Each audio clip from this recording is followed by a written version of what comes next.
শুভ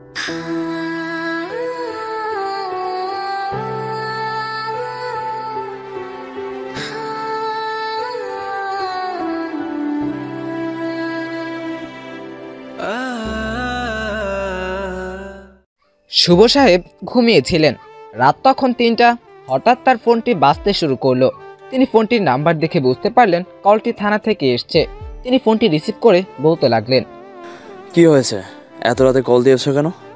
উপাস থেকে একজন এসআই বললেন, এখানে নদীর ধারে একটি লোকের লাশ পাওয়া গেছে, আর লোকটিকে খুবই জঘন্যভাবে হত্যা করা হয়েছে। শুভ সাহেব হলেন পুলিশ কমিশনার। এসআইয়ের কথা শুনে শুভ সাহেব বললেন, ঠিক আছে, আমি আসছি। এসআইয়ের সাথে কথা শেষ করে উনি রেডি হয়ে সেই ঘটনাস্থানে চলে গেলেন। ঘটনাস্থলে গিয়ে তিনি দেখলেন একটি মৃতদেহ ফেলে রাখা হয়েছে। মৃতদেহটি দেখে শুভ সাহেবের শরীর শিউরে উঠল। লোকটিকে ভয়ঙ্করভাবে মারা হয়েছে। তার শরীরে অনেক রকমভাবে অত্যাচার করার দাগ রয়েছে। তার যৌনলিঙ্গ কেটে ফেলা হয়েছে।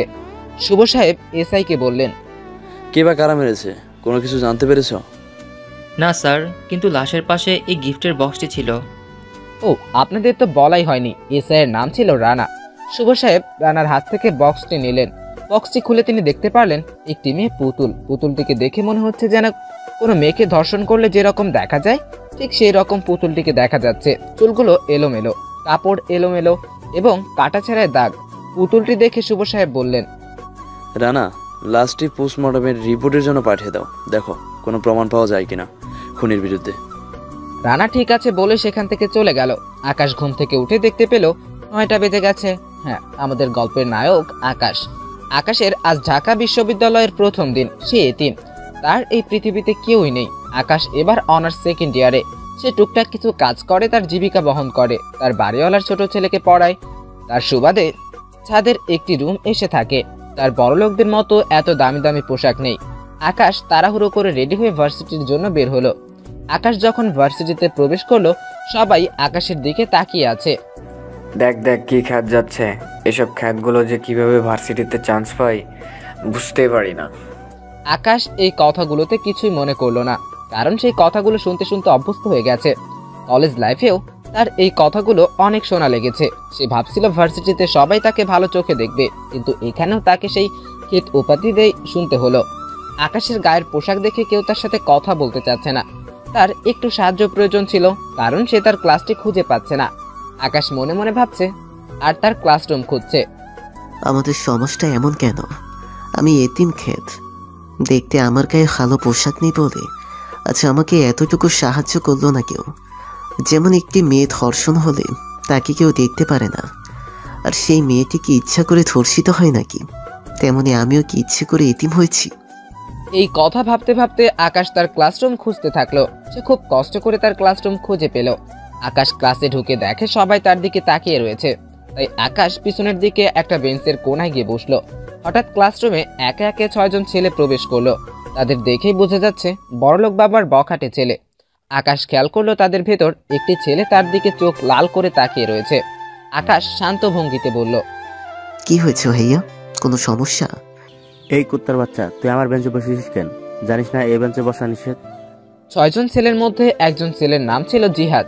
সেই ৬ জন ছেলের নাম হলো জিহাদ, সুদীপ, মাহাথির, আবু, রাকিব এবং শিহাব। জিহাদ খেয়ালই করেনি এই ছেলেটি নতুন। তখনই পাশ থেকে একটি ছেলে জিহাদকে বললে, জিহাদ ভাই, ও নতুন, ও বুঝতে পারে নাই, ওকে মাফ করে দেন।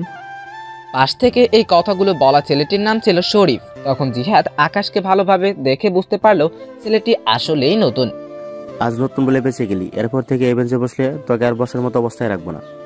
জিহাদ আকাশকে ধাক্কা মেরে বসিয়ে দিয়ে সেই বেঞ্চে বসে পড়লো তার বন্ধুদের নিয়ে। আকাশ আর শরীফ একসাথে একই বেঞ্চে বসলো। হাই, আমি শরীফ। শোনো, ওদের সাথে বেশি লাগতে যেও না। এই ভার্সিটির ওরা প্রকারের ছেলে। আমরা কি বন্ধু হতে পারি? আকাশ শরীফের দিকে কিছুক্ষণ অবাক হয়ে তাকিয়ে বলল, আমার মতো খ্যাতের সাথে বন্ধুত্ব করবে?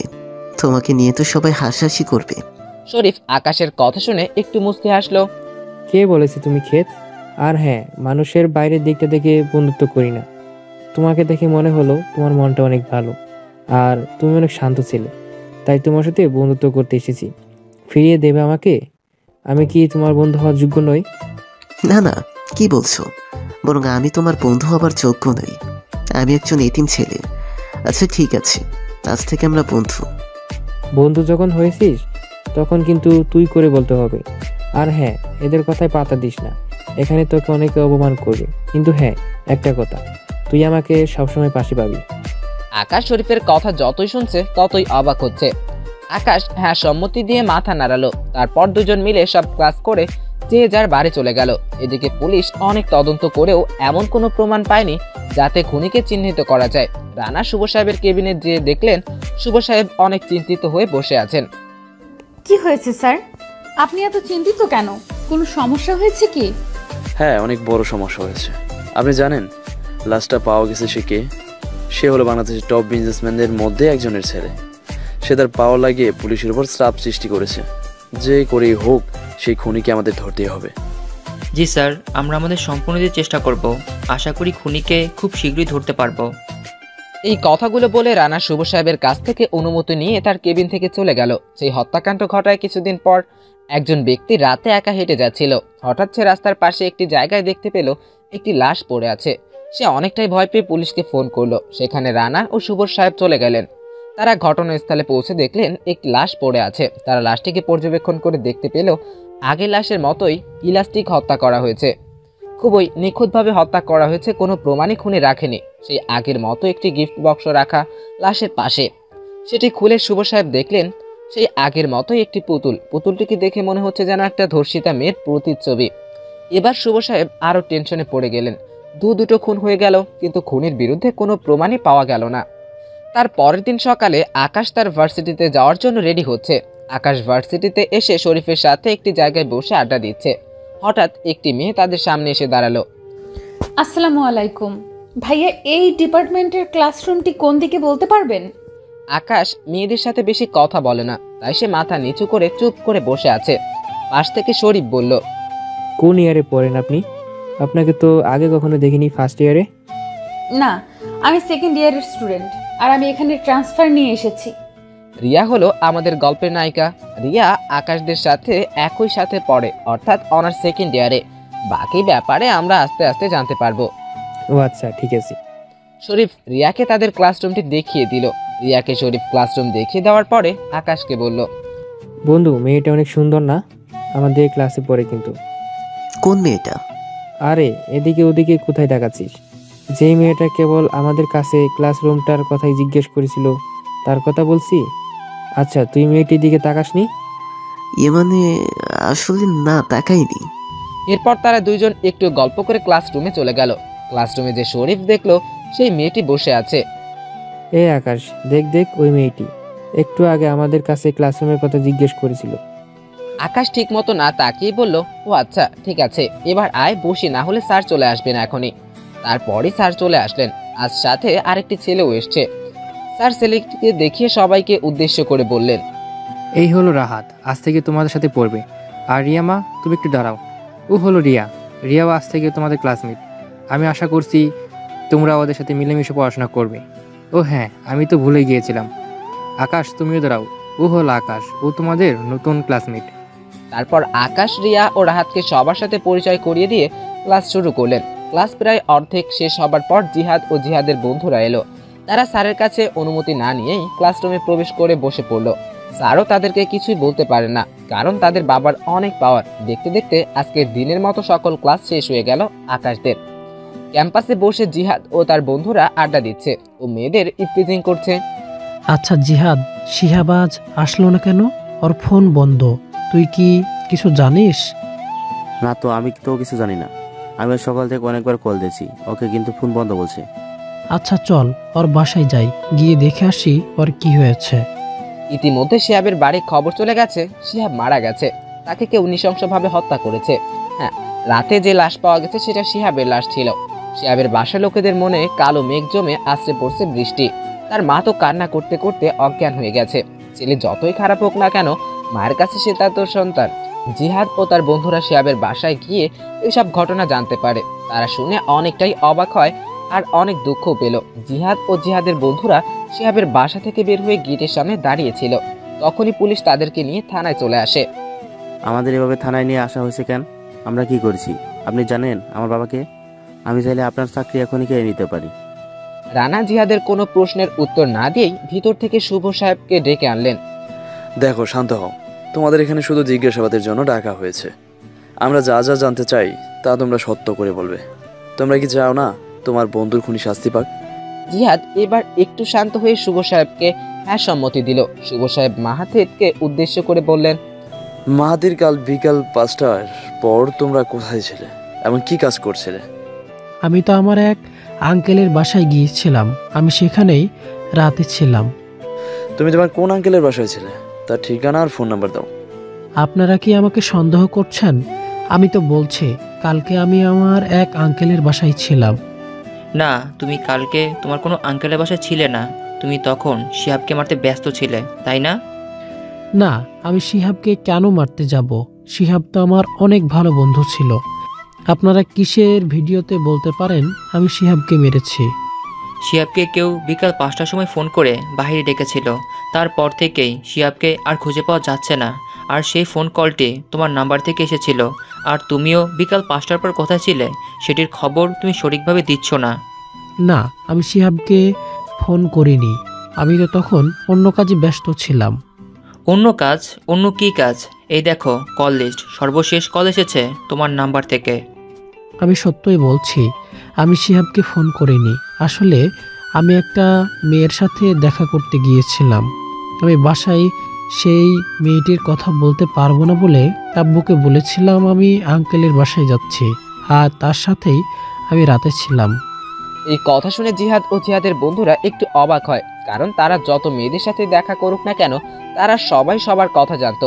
তখন সুদীপ বলে উঠল, কি? আমাদের তো তুই কিছুই বলিসনি। স্যার, ও হয়তো মিথ্যা কথা বলছে, কারণ আমরা আমাদের গার্লফ্রেন্ডের সাথে দেখা করতে গেলে সবাই সবার সাথে শেয়ার করতাম। সুদীপের এই কথা বলার কারণ হলো তারাও যখনই কোনো মেয়েদের সাথে নোংরামি করেছে সবাই একই সাথে কাজটিকে বাস্তবায়ন করেছে।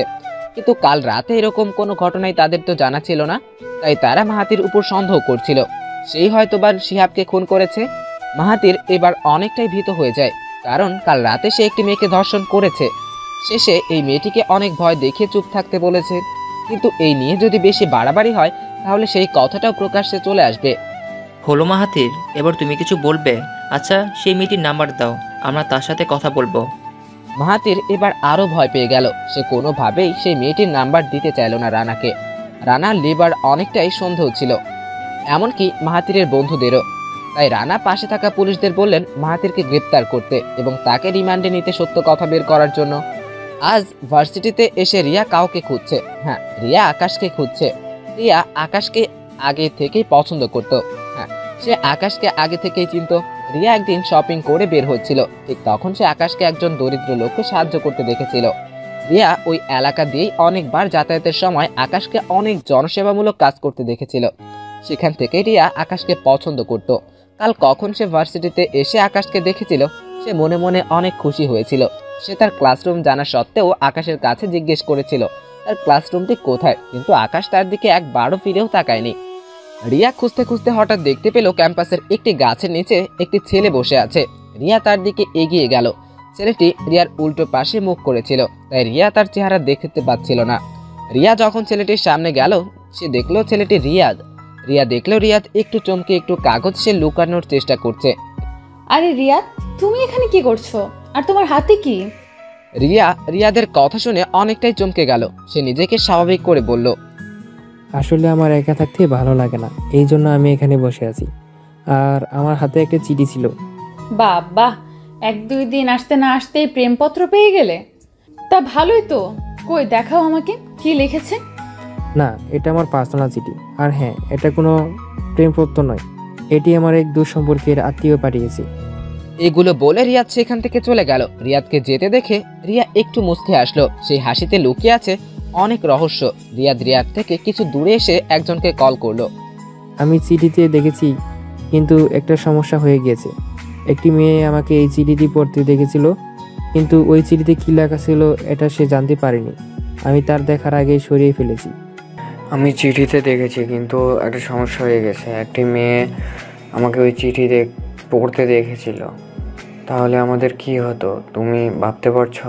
সাবধানে থেকো। ঠিক আছে, আমি সাবধানে থাকবো। কথা শেষ করে পেছন ফিরে দেখে রিয়া দাঁড়িয়ে আছে। সে অনেকটাই ভয় পায়, মনে মনে ভাবতে থাকে এই রিয়া কিছু শুনে ফেলেনি তো। বেশি কিছু না ভেবে রিয়াকে প্রশ্ন করে, আরে রিয়া, তুমি এখানে কি করো? না, আসলে তোমার কাছে আমি যে জন্য এসেছিলাম সেটা তো বলাই হয়নি। আসলে তুমি কি আকাশকে দেখেছো? আমি খুঁজে পাচ্ছি না ওকে। আকাশ মনে হয় আজ আসেনি, আর যদিও সে এসে থাকে আমি তাকে দেখিনি। চলুন এবার একটু রিয়াদের সম্পর্কে জেনে নেই।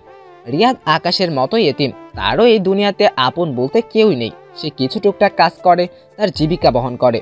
যেহেতু আকাশের মতোই রিয়াদেরও একই অবস্থা, তাই আকাশের মতো রিয়াদকেও সবাই অবহেলা করে। রিয়া বাসায় এসে সোজা তার রুমে চলে গেল।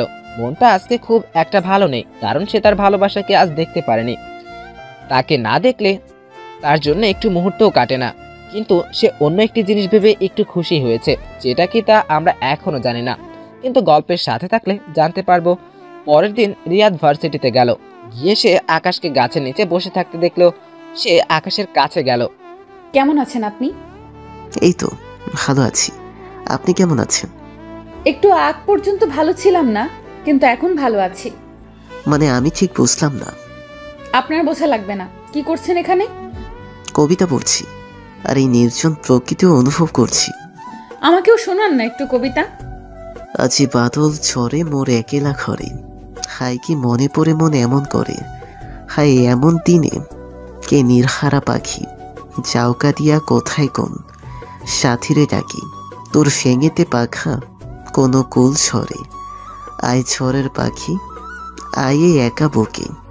আই দিবরে আশয় মোর কখন দুয়ে, আয় রচিব কুয়ার আজ নতুন করে। বাহ, অনেক সুন্দর। আচ্ছা, আপনি এখানে একা বসে আছেন কেন? আপনার বন্ধু আসেনি? না, এখনো আসেনি। আচ্ছা, আমার সাথে এভাবে কথা বলছেন কেন? আমি খ্যাত একটা মানুষ, আমার সাথে কথা বলতে দেখলে সবাই আপনাকে উপরে হাসবে। তুমি নিজেকে খ্যাত ভাবো কেন? তুমি তো অনেক সুন্দর একটা ছেলে, তোমার মন অনেক সুন্দর। একটু কথা বলতে না বলতেই বুঝে গেলেন আমি সুন্দর, তোমার মন সুন্দর। আসলে আমি মানুষ খুব তাড়াতাড়ি চিনে ফেলেছি, সঠিক মানুষকেই চিনি। সবসময় মানুষটি সঠিক হবে এমন নয়, কিছু কিছু সময় তাড়াহুড়ো করলে পরে তার শাস্তি ভোগ করতে হয়।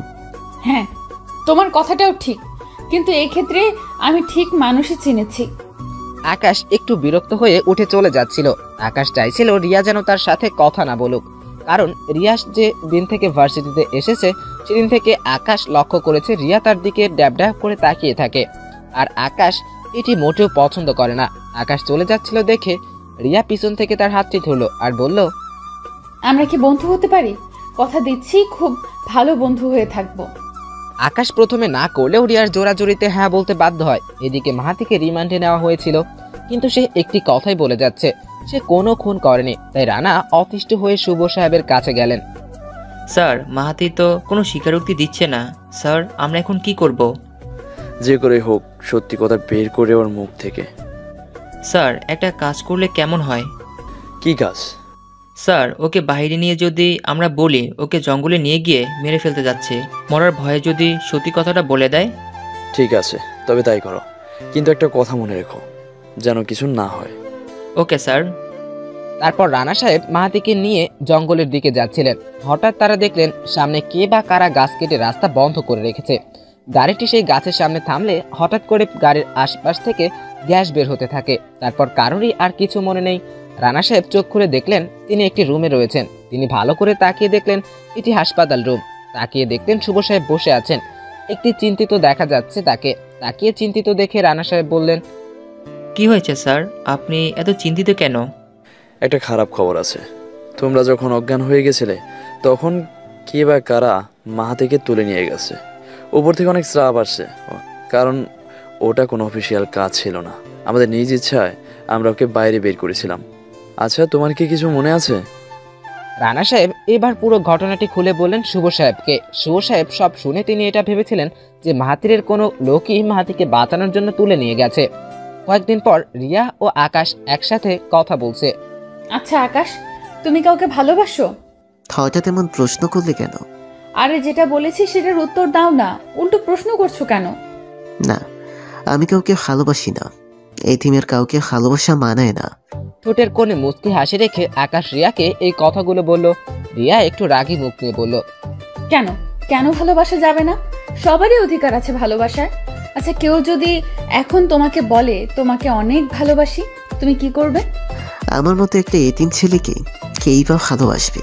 যদি বলি আমি তোমাকে ভালোবাসি, আমাকে কি তুমি গ্রহণ করবে? যা হবার নয় তা ভেবে লাভ নেই। এই বলে রিয়াকে আর কিছু বলতে না দিয়ে আকাশ উঠে চলে গেল। আকাশ সোজাসুজি না বলতে পারত। কিছুদিন রিয়ার সাথে ঘোরাফেরা করে রিয়ার জন্য একরকম মায়া কাজ করছে। অন্যদিকে মাহাতি চোখ খুলে দেখে সেটি বন্ধ করে রয়েছে। সে আশেপাশে তাকিয়ে বুঝতে পারলো বাইরে এখন অন্ধকার। ঘরে একটি বাল্ব ছাড়া সূর্যের কোনো আলোর সিটে ফোটাও নেই।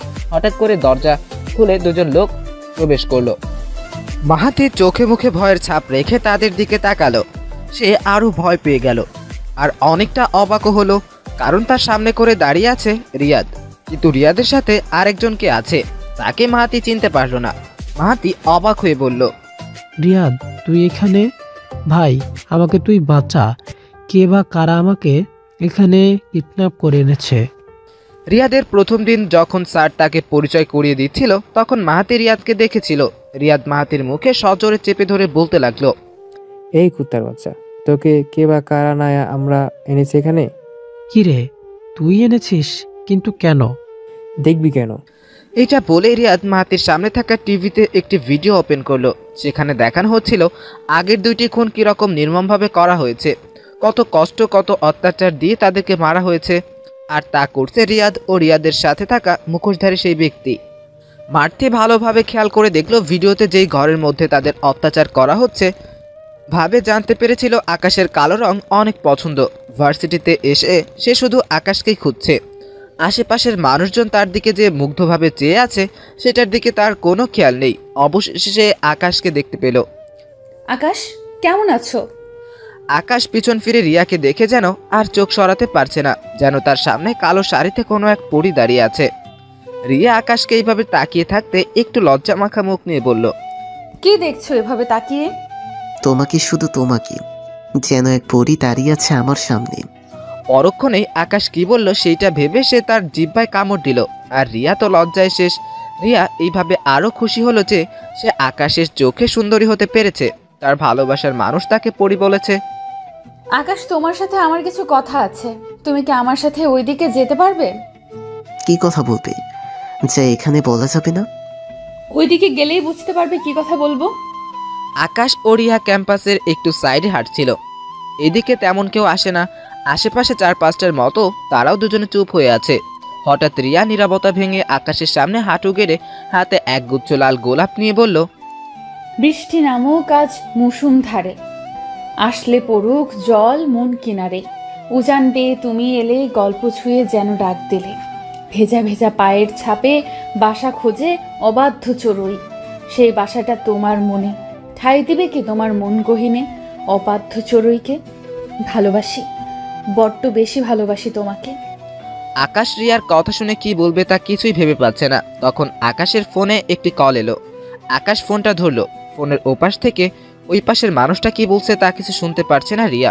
আকাশ ওই পাশের মানুষটার কথা শুনে কোনো উত্তর না দিয়েই ফোনটা কেটে দিল। আকাশের এই অবহেলিত জীবনে রিয়ার মতো এত সুন্দরভাবে জীবনযাপন করা মেয়েকে জড়িয়ে সে রিয়াকে জীবন নষ্ট করতে চায় না। কিন্তু তার মনের ভিতর কোনো না কোনো এক জায়গায় রিয়ার জন্য ভালোবাসা আছে। আকাশ একটু চুপ থেকে রিয়াকে উঠিয়ে বলল, প্রেমে পড়ার আগে আমরা বাস্তবটা জানতে শিখি, প্রেমে পড়লে বাস্তবটা বুঝতে শিখি, আর বিচ্ছেদ হলে বাস্তবটা আর মানতে পারি না। এই জন্য সে বাস্তবতা আসার আগেই শুরুটা না হলেই ভালো। তুমি আমার বন্ধু হতে চেয়েছিলে, এজন্যই তোমার পাশে ছিলাম। আমি জানতাম না তোমার মনে আমার জন্য এই অনুভূতি জন্মেছে। আমাকে ক্ষমা করে দিও, আমি তোমাকে ভালোবাসি না। এই বলে আকাশ সেখান থেকে চলে গেল।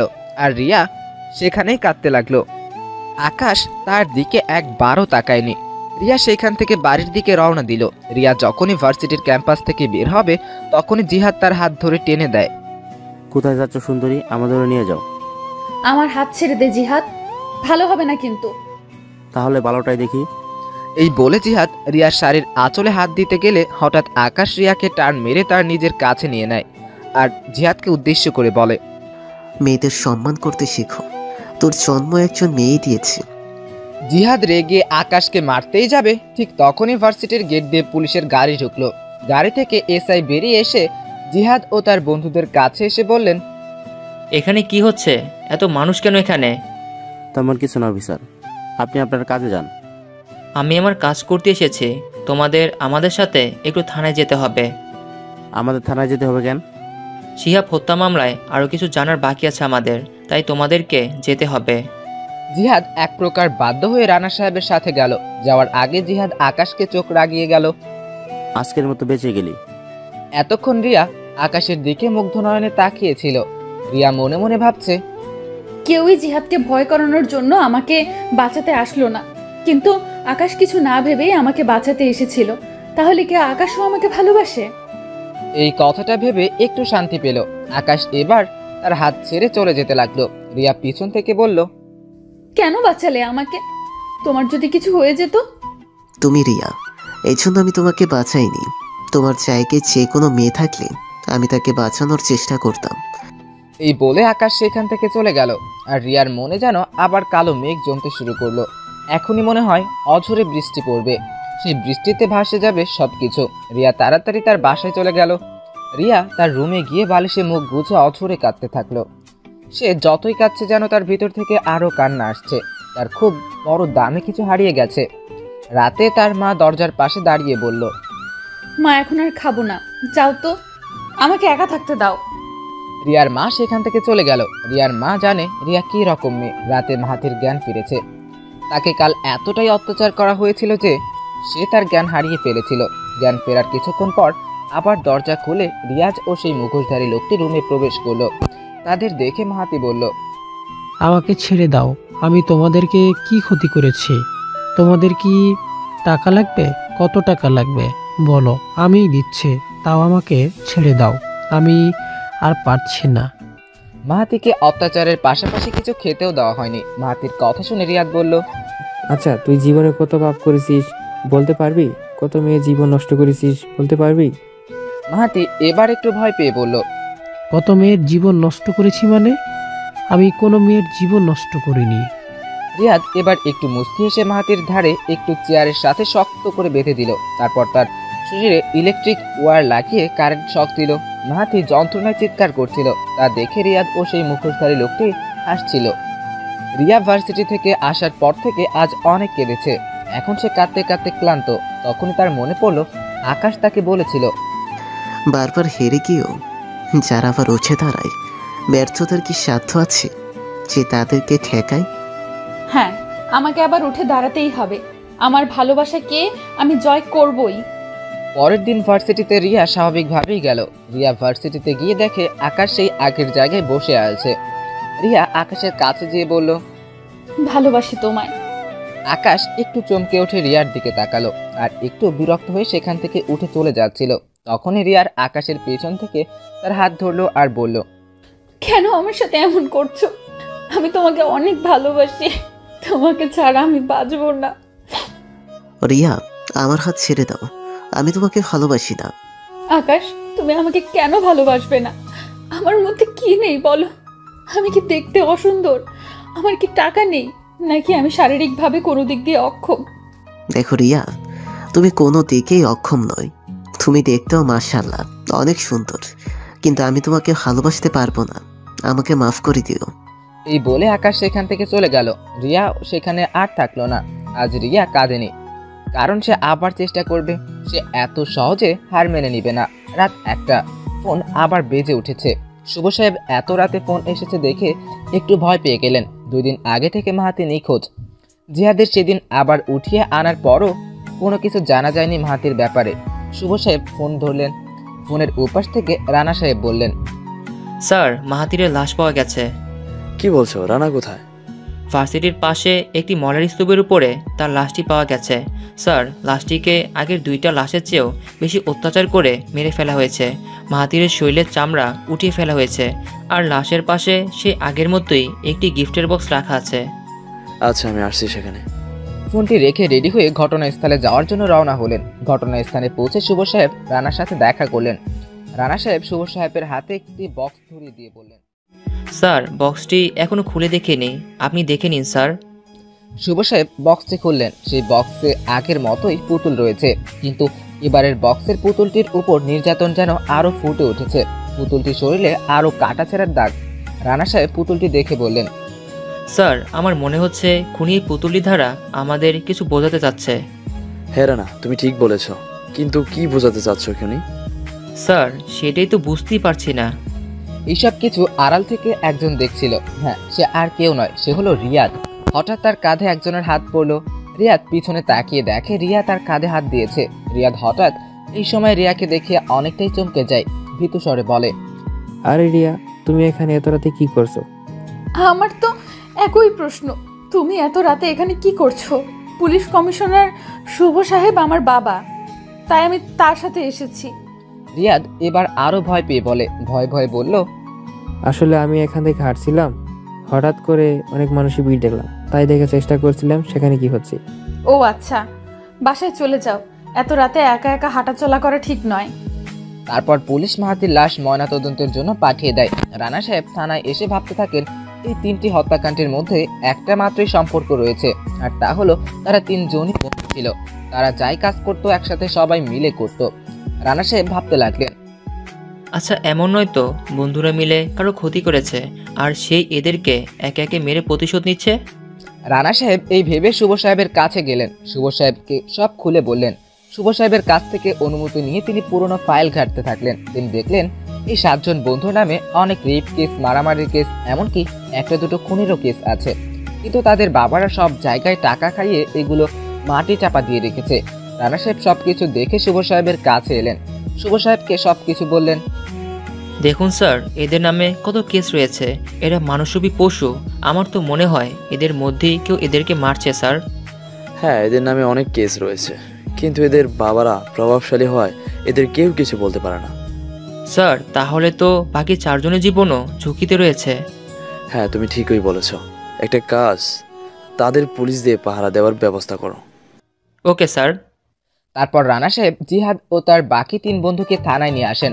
থানায় এনে তাদের বলেন, দেখো তোমাদের 3 জন বন্ধু মারা গেছে, তোমাদের জীবনও ঝুঁকির মধ্যেই আছে, তাই তোমাদের কিছুদিন থানার ভেতরে রেখে কঠোর নিরাপত্তা দেওয়া হবে, যাতে তোমাদের কেউ কিছু না করতে পারে। সবাই রানা সাহেবের কথা শুনে তার কথায় হ্যাঁ সম্মতি জানায়। তারপর তাদের 4 জনকে 4টি কক্ষে রাখা হয়। পরদিন সকালে রিয়া ভার্সিটিতে যায়।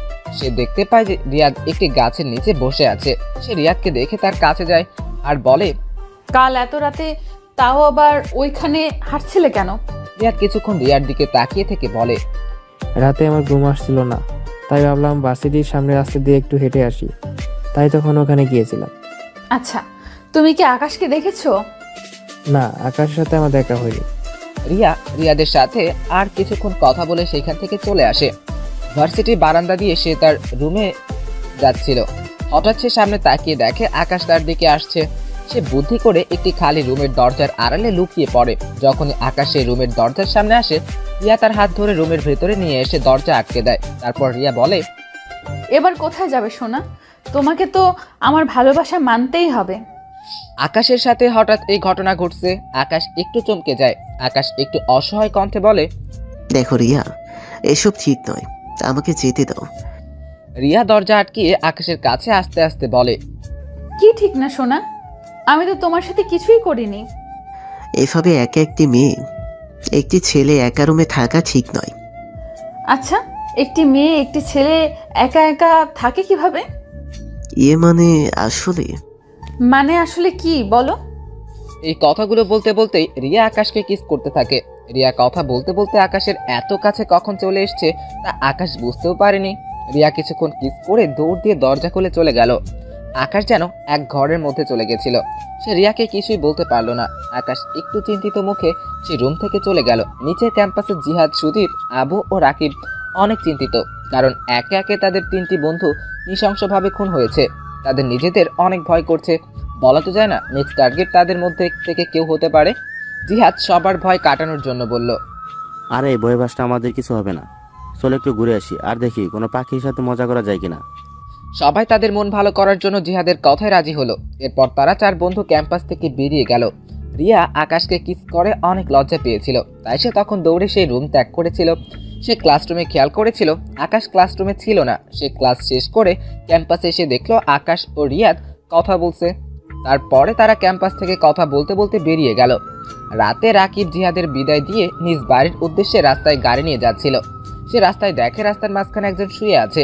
সে গাড়ি থেকে নেমে বলল, কে কে ওখানে?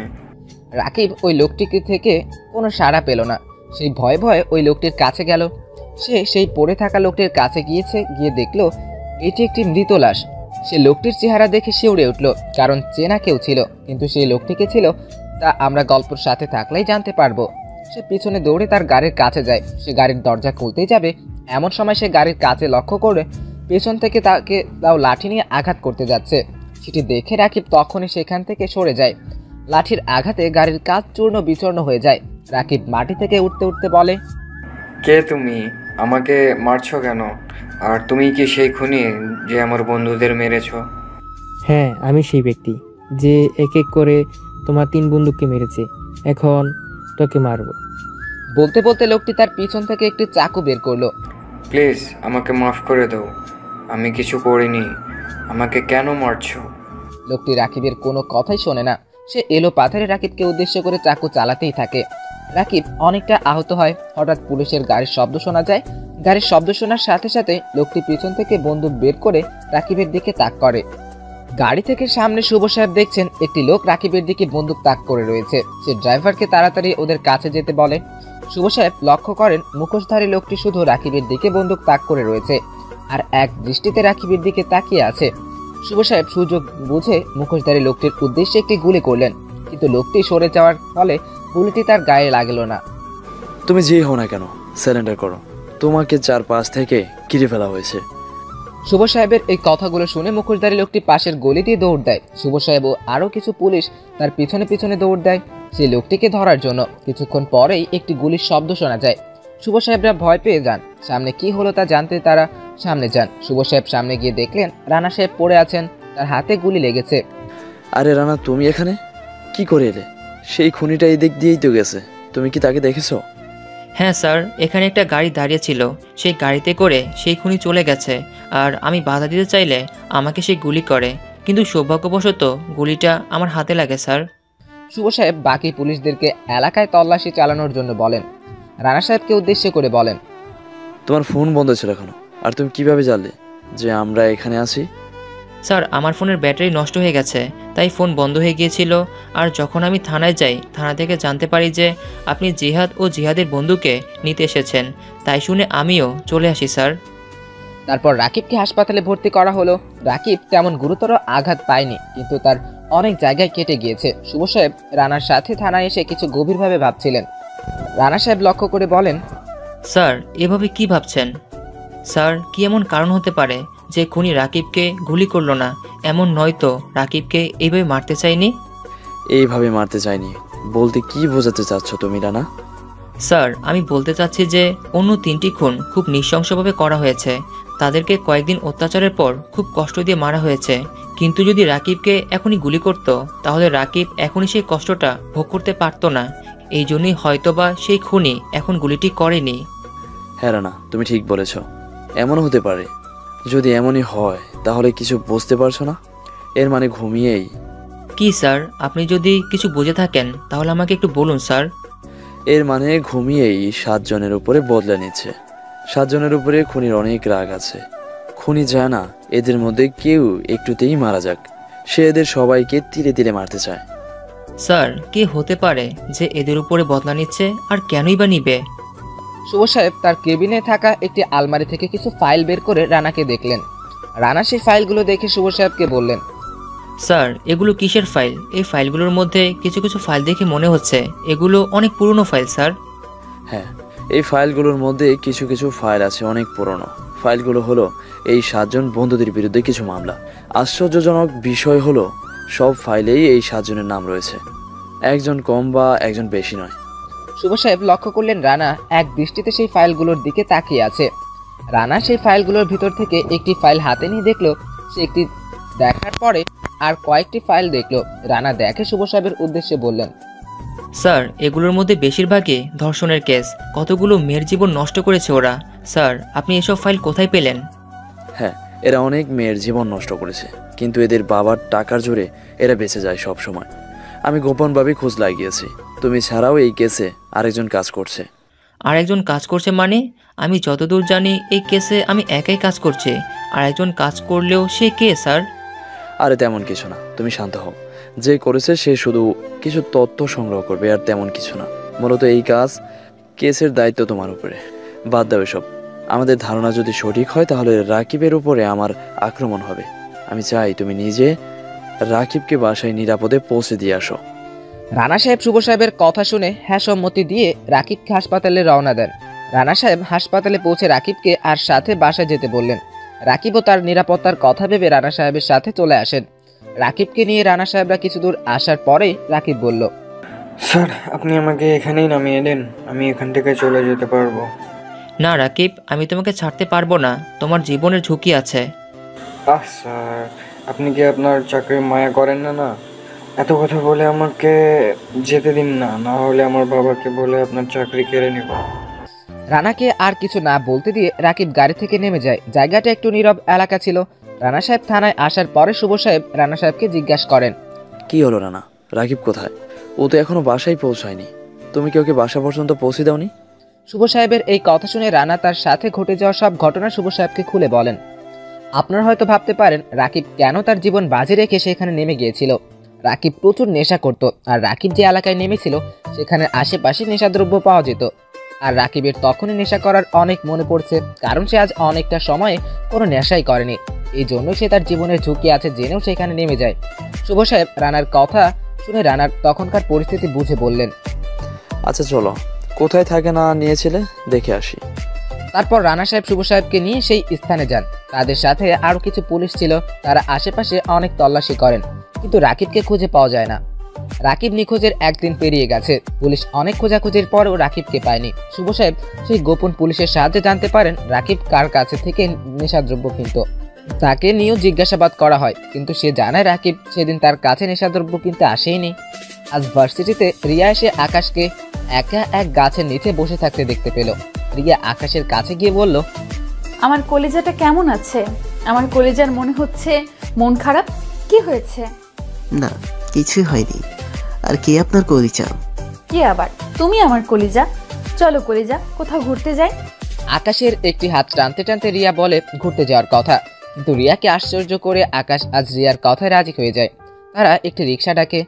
এই মামা, রমনা পার্কে যাবেন? রিয়া ও আকাশ রিক্সায় উঠে পড়ে। আকাশ একটু অস্বস্তি বোধ করছিল। সে প্রথমবার কোনো মেয়ের পাশে একই রিক্সায় বসে আছে। রিয়া দেখে আকাশ রিক্সার এক কোণায় অনেক অল্প জায়গা নিয়ে বসে আছে। রিয়া একটু দুষ্টুমি করার জন্য সরে আকাশের দিকে আর একটু সরে বসে।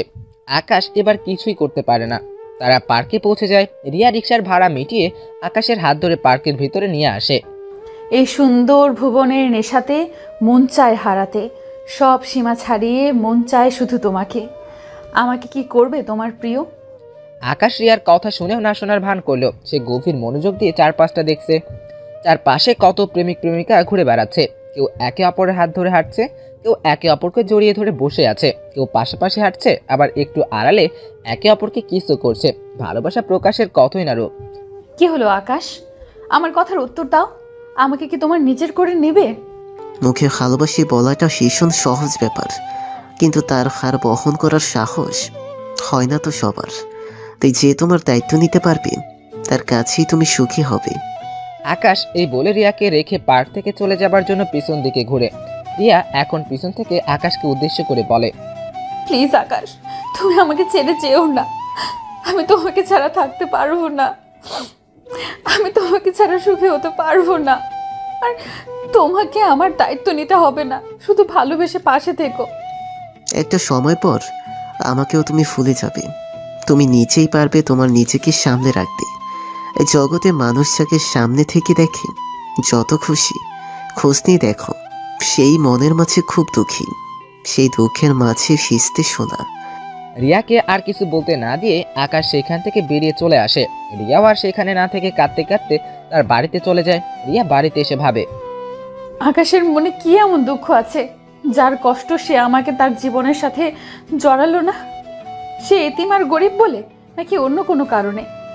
রাত 1টা। রাকিবের জ্ঞান ফিরেছে। সে দেখলো সে এক ঘরে বন্দি, স্তব্ধ চারিপাশে, শুধু মাঝে মাঝে কিছু পাখির ডাক শোনা যাচ্ছে। হঠাৎ একটি শব্দে দরজা খুলল। সে খুব ভয় পাওয়ার সাথে একটু অবাক হলো, কারণ দরজা খুলে রুমে রিয়াদ ও সেই মুখোশধারী লোকটি প্রবেশ করলো। রিয়াদ কড়া গলায় রাকিবকে উদ্দেশ্য করে বলল, কিরে, কেমন লাগছে এই বন্দি করে? চিন্তা করিস না, এই চেয়ে বেশি বন্দি করে তোকে যেতে হবে, শুধু সময়ের অপেক্ষা। আমাকে ছেড়ে দাও। আমাকে কেন এখানে ধরে রেখেছো তোমরা? কি চাও তুমি আমার থেকে? আমরা তোকে দিয়ে আমাদের মনের আগুন নেবার চেষ্টা করব, যে আগুন অনেক দিন ধরে জ্বলছে। হয়তোবা তোমাকে মেরে একটু সেই আগুনে একটু পানি দিব। রিয়াদ রাকিবকে আর কিছু বলতে দিল না, রাকিবের মুখ বেঁধে দিল। তারপর রিয়াদ রাকিবের হাতে অ্যাসিড ঢেলে দিল। রাকিব যন্ত্রণায় চিৎকার করতে লাগলো, কিন্তু তার মুখ বাধা থাকার জন্য বেশি শব্দ করতে পারল না। এরপর তার শরীরে কিছু জায়গায় ক্ষত করে সেখানে লবণ আর ঝালের গুঁড়া লাগিয়ে দিল সেই মুখোশধারী লোক। এভাবে তার উপর আরো অনেকভাবে নির্যাতন করা হলো। রাকিব এখন শুধু রিয়াদের কাছে মৃত্যু কামনা করছে, মৃত্যুতেই যেন সে মুক্তি পাবে। রাকিব মৃত্যু চাইছে দেখে রিয়াদ বলল, মৃত্যু পাওয়া কি এতই সহজ? তোকে এত তাড়াতাড়ি মৃত্যু দেওয়া যাবে না। মৃত্যু যদি এত সহজ হতো, তাহলে যতগুলো মেয়ের জীবন নষ্ট করেছিস তারা সবাই মারা যেত। রাকিব নিখোঁজ হয়েছে 2 দিন হয়ে গেল, কোনোভাবেই তাকে পাওয়া যাচ্ছে না। হঠাৎ রাতে একটা ফোন এলো। রানা সাহেবের বুক কেঁপে উঠল। এখন জানি রাকিবের লাশ পাওয়া গেল কিনা। ঠিক তাই হলো। কেউ একজন বলছে রাস্তার পাশে একটি লাশ পড়ে রয়েছে। শুভ সাহেব ও রানা সাহেব মিলে সেই ঘটনাস্থলে পৌঁছান। সেখানে গিয়ে তারা দেখেন এটি রাকিবের লাশ। খুবই নৃশংসভাবে হত্যা করা হয়েছে। আগের লাশগুলোর চাইতেও কোনো অংশে কম অত্যাচার করা হয়নি রাকিবকে। লাশের পাশে সেই আগের রকমের একটি বক্স। শুভ সাহেব বক্সটি হাতে নিয়ে খুলে দেখলেন সেই আগের মতোই পুতুল, কিন্তু এবারের পুতুলের হাত পোড়ানো। শুভ সাহেব লক্ষ্য করলেন রাকিবের হাতও পোড়া। রানা লাশটিকে পোস্টমর্টমের জন্য পাঠালেন। পরদিন সকালে রিয়া ভার্সিটিতে গেল। আজ হঠাৎ করে তার শরীফের সাথে দেখা হয়ে গেল। সে শরীফকে দেখে একটু অবাক হয়ে গেল, কারণ শরীফ অনেকদিন কারণ ছাড়াই ভার্সিটিতে আসেনি, তার কোনো খোঁজ খবর পাওয়া যায়নি। তাই সে শরীফকে দেখে শরীফের কাছে গিয়ে বলল, আরে শরীফ যে, কেমন আছো? এতদিন কোথায় ছিলে? তোমার তো কোনো খোঁজ খবরই নেই।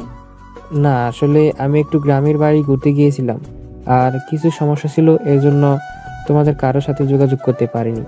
তো তোমরা কেমন আছো? আকাশকে দেখছি না যে, কোথায় ও? আমি ভালো আছি। আমি জানি না আকাশ কোথায়, হয়তোবা আজও ভার্সিটিতে নাও আসতে পারে। কেন আসবে না বাসিলি তু? তারপর রিয়া শরীফকে সব কিছু খুলে বলে। কাল আকাশকে পার্কে নিয়ে রিয়া আবার প্রপোজ করেছিল, এই কথা বলে। এমনকি আকাশ যা যা রিয়াকে বলেছে সব শরীফকে রিয়া খুলে বলে। সব শুনে শরীফ একটু রেগে বলল, আরে রিয়া, এ তুমি কি করছো? আকাশ ভালোবাসাকে খুবই ঘৃণা করে, আর তুমি তার বন্ধু হয়ে তাকে ভালোবাসার প্রস্তাব দিয়েছিলে। আর হয়তোবা তার জীবনটা অনেক অবলা ও কষ্টের ভিতর দিয়ে গিয়েছে, এই জন্য তোমাকে আর তার কষ্টের সাথে চলাতে বারণ করেছে সে। কিন্তু সে ভালোবাসাকে এত ঘৃণা করে কেন? সে কি অন্য কাউকে ভালোবেসে প্রতারিত হয়েছে? এটা আমি জানি না ও কেন ভালোবাসাকে ঘৃণা করে, কিন্তু ও প্রেমিক প্রেমিকাদের দেখলেই অনেক ভয়ের তো দৃষ্টি তাকায়। এরই মধ্যে ভার্সিটিতে খবর আসে রাকিবের মৃত্যুর কথা। জিহাদ, সুদীপ ও আবু ছুটে যায় রাকিবদের বাসায়। তারা রাকিবের বাসায় গিয়ে রাকিবের লাশ দেখে অনেক ভয় পেয়ে যায়। একে একে তাদের বন্ধুদের মেরে ফেলা হচ্ছে, কিন্তু তারা বুঝতে পারছে না আসলে কি কারণে তাদেরকে এইভাবে মারা হচ্ছে। কিন্তু তারা এটা বুঝতে পারছে যে তাদের কোনো কৃতকর্মের ফলে তারা পাচ্ছে। তারা বেশি দেরি না করে তাদের নিজ নিজ বাসায় চলে যায়।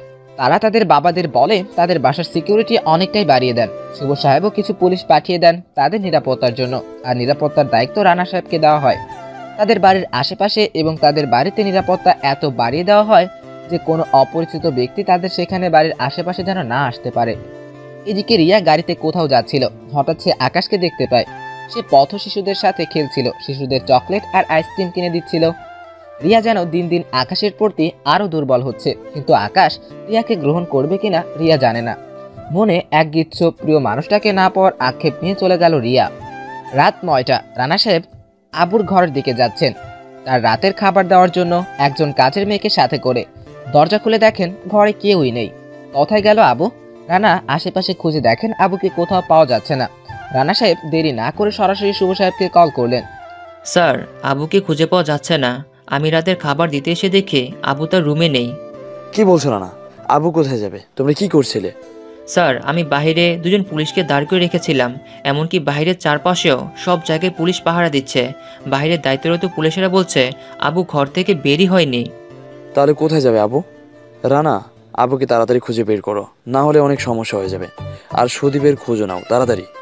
জি স্যার, আমি আবুকে তাড়াতাড়ি খোঁজার ব্যবস্থা করছি এবং সুদীপের খবর নিচ্ছি। তারপর রানা সাহেব অন্যান্য পুলিশদের আবুকে খোঁজার জন্য কাজে লাগিয়ে দেন আর নিজে চলে যান আমি সুদীপের বাসায়। তিনি যেতে যেতে সুদীপের দরজার বাইরে থাকা পুলিশকে ফোন দেন। ফোন দিয়ে বলেন, তাড়াতাড়ি দরজা খুলে দেখো সুদীপ ভেতরে আছে কি না, না থাকলে তাড়াতাড়ি আশেপাশে খুঁজো। রানা সাহেব এক প্রকার ধরে নিয়েছিলেন সুদীপও মনে হয় তার রুমে নেই। এই জন্যই যাতে খুনি যদি আশেপাশে থাকে তাহলে যেন পালাতে না পারে। এই জন্য পুলিশদের আগে সতর্ক করে দিলেন। পুলিশ তার দরজা খুলতে গিয়ে দেখে দরজা খোলা রয়েছে। পরে তারা ভিতরে গিয়ে দেখলেন সুদীপ ভিতরে নেই। সাথে সাথে তারা রানা সাহেবকে ফোন করে জানান। রানা সাহেব শুভ সাহেবকে ফোন করে বলেন, স্যার, সুদীপকে খুঁজে পাওয়া যাচ্ছে না। মনে হচ্ছে খুনি সুদীপকে তুলে নিয়ে গেছে। এখন কি করব স্যার? কি, সুদীপকেও তুলে নিয়ে গেছে? এটা কি করে সম্ভব? এত সিকিউরিটি থাকা সত্ত্বেও ওকে কিভাবে নিয়ে যায়? তোমরা কি বসে বসে ঘোড়ার ঘাস কাটছিলে? যে করে হোক আবু ও সুদীপকে জীবিত আমাদের উদ্ধার করতে হবে। যাও, যত পুলিশ লাগানো দরকার লাগিয়ে দাও, তাও এদের জীবিত উদ্ধার করতে হবে। রানা সাহেব শুভ সাহেবের কথায় হ্যাঁ সম্মতি দিয়ে কাজে লেগে পড়ে। এদিকে খুনি আবু ও সুদীপকে একসাথে তুলে এনেছে তার অত্যাচার করার সেই রুমে। আবু সুদীপের প্রায় একসাথে জ্ঞান ফিরল। তারা কিছুতেই মনে করতে পারছে না তাদের সাথে কি হয়েছিল। তারা নিজেদের দিকে তাকিয়ে দেখে একটি চেয়ারে বাঁধা রয়েছে তাদের দেহ, আর সামনে একটি চেয়ারে বসে রয়েছে রিয়াদ।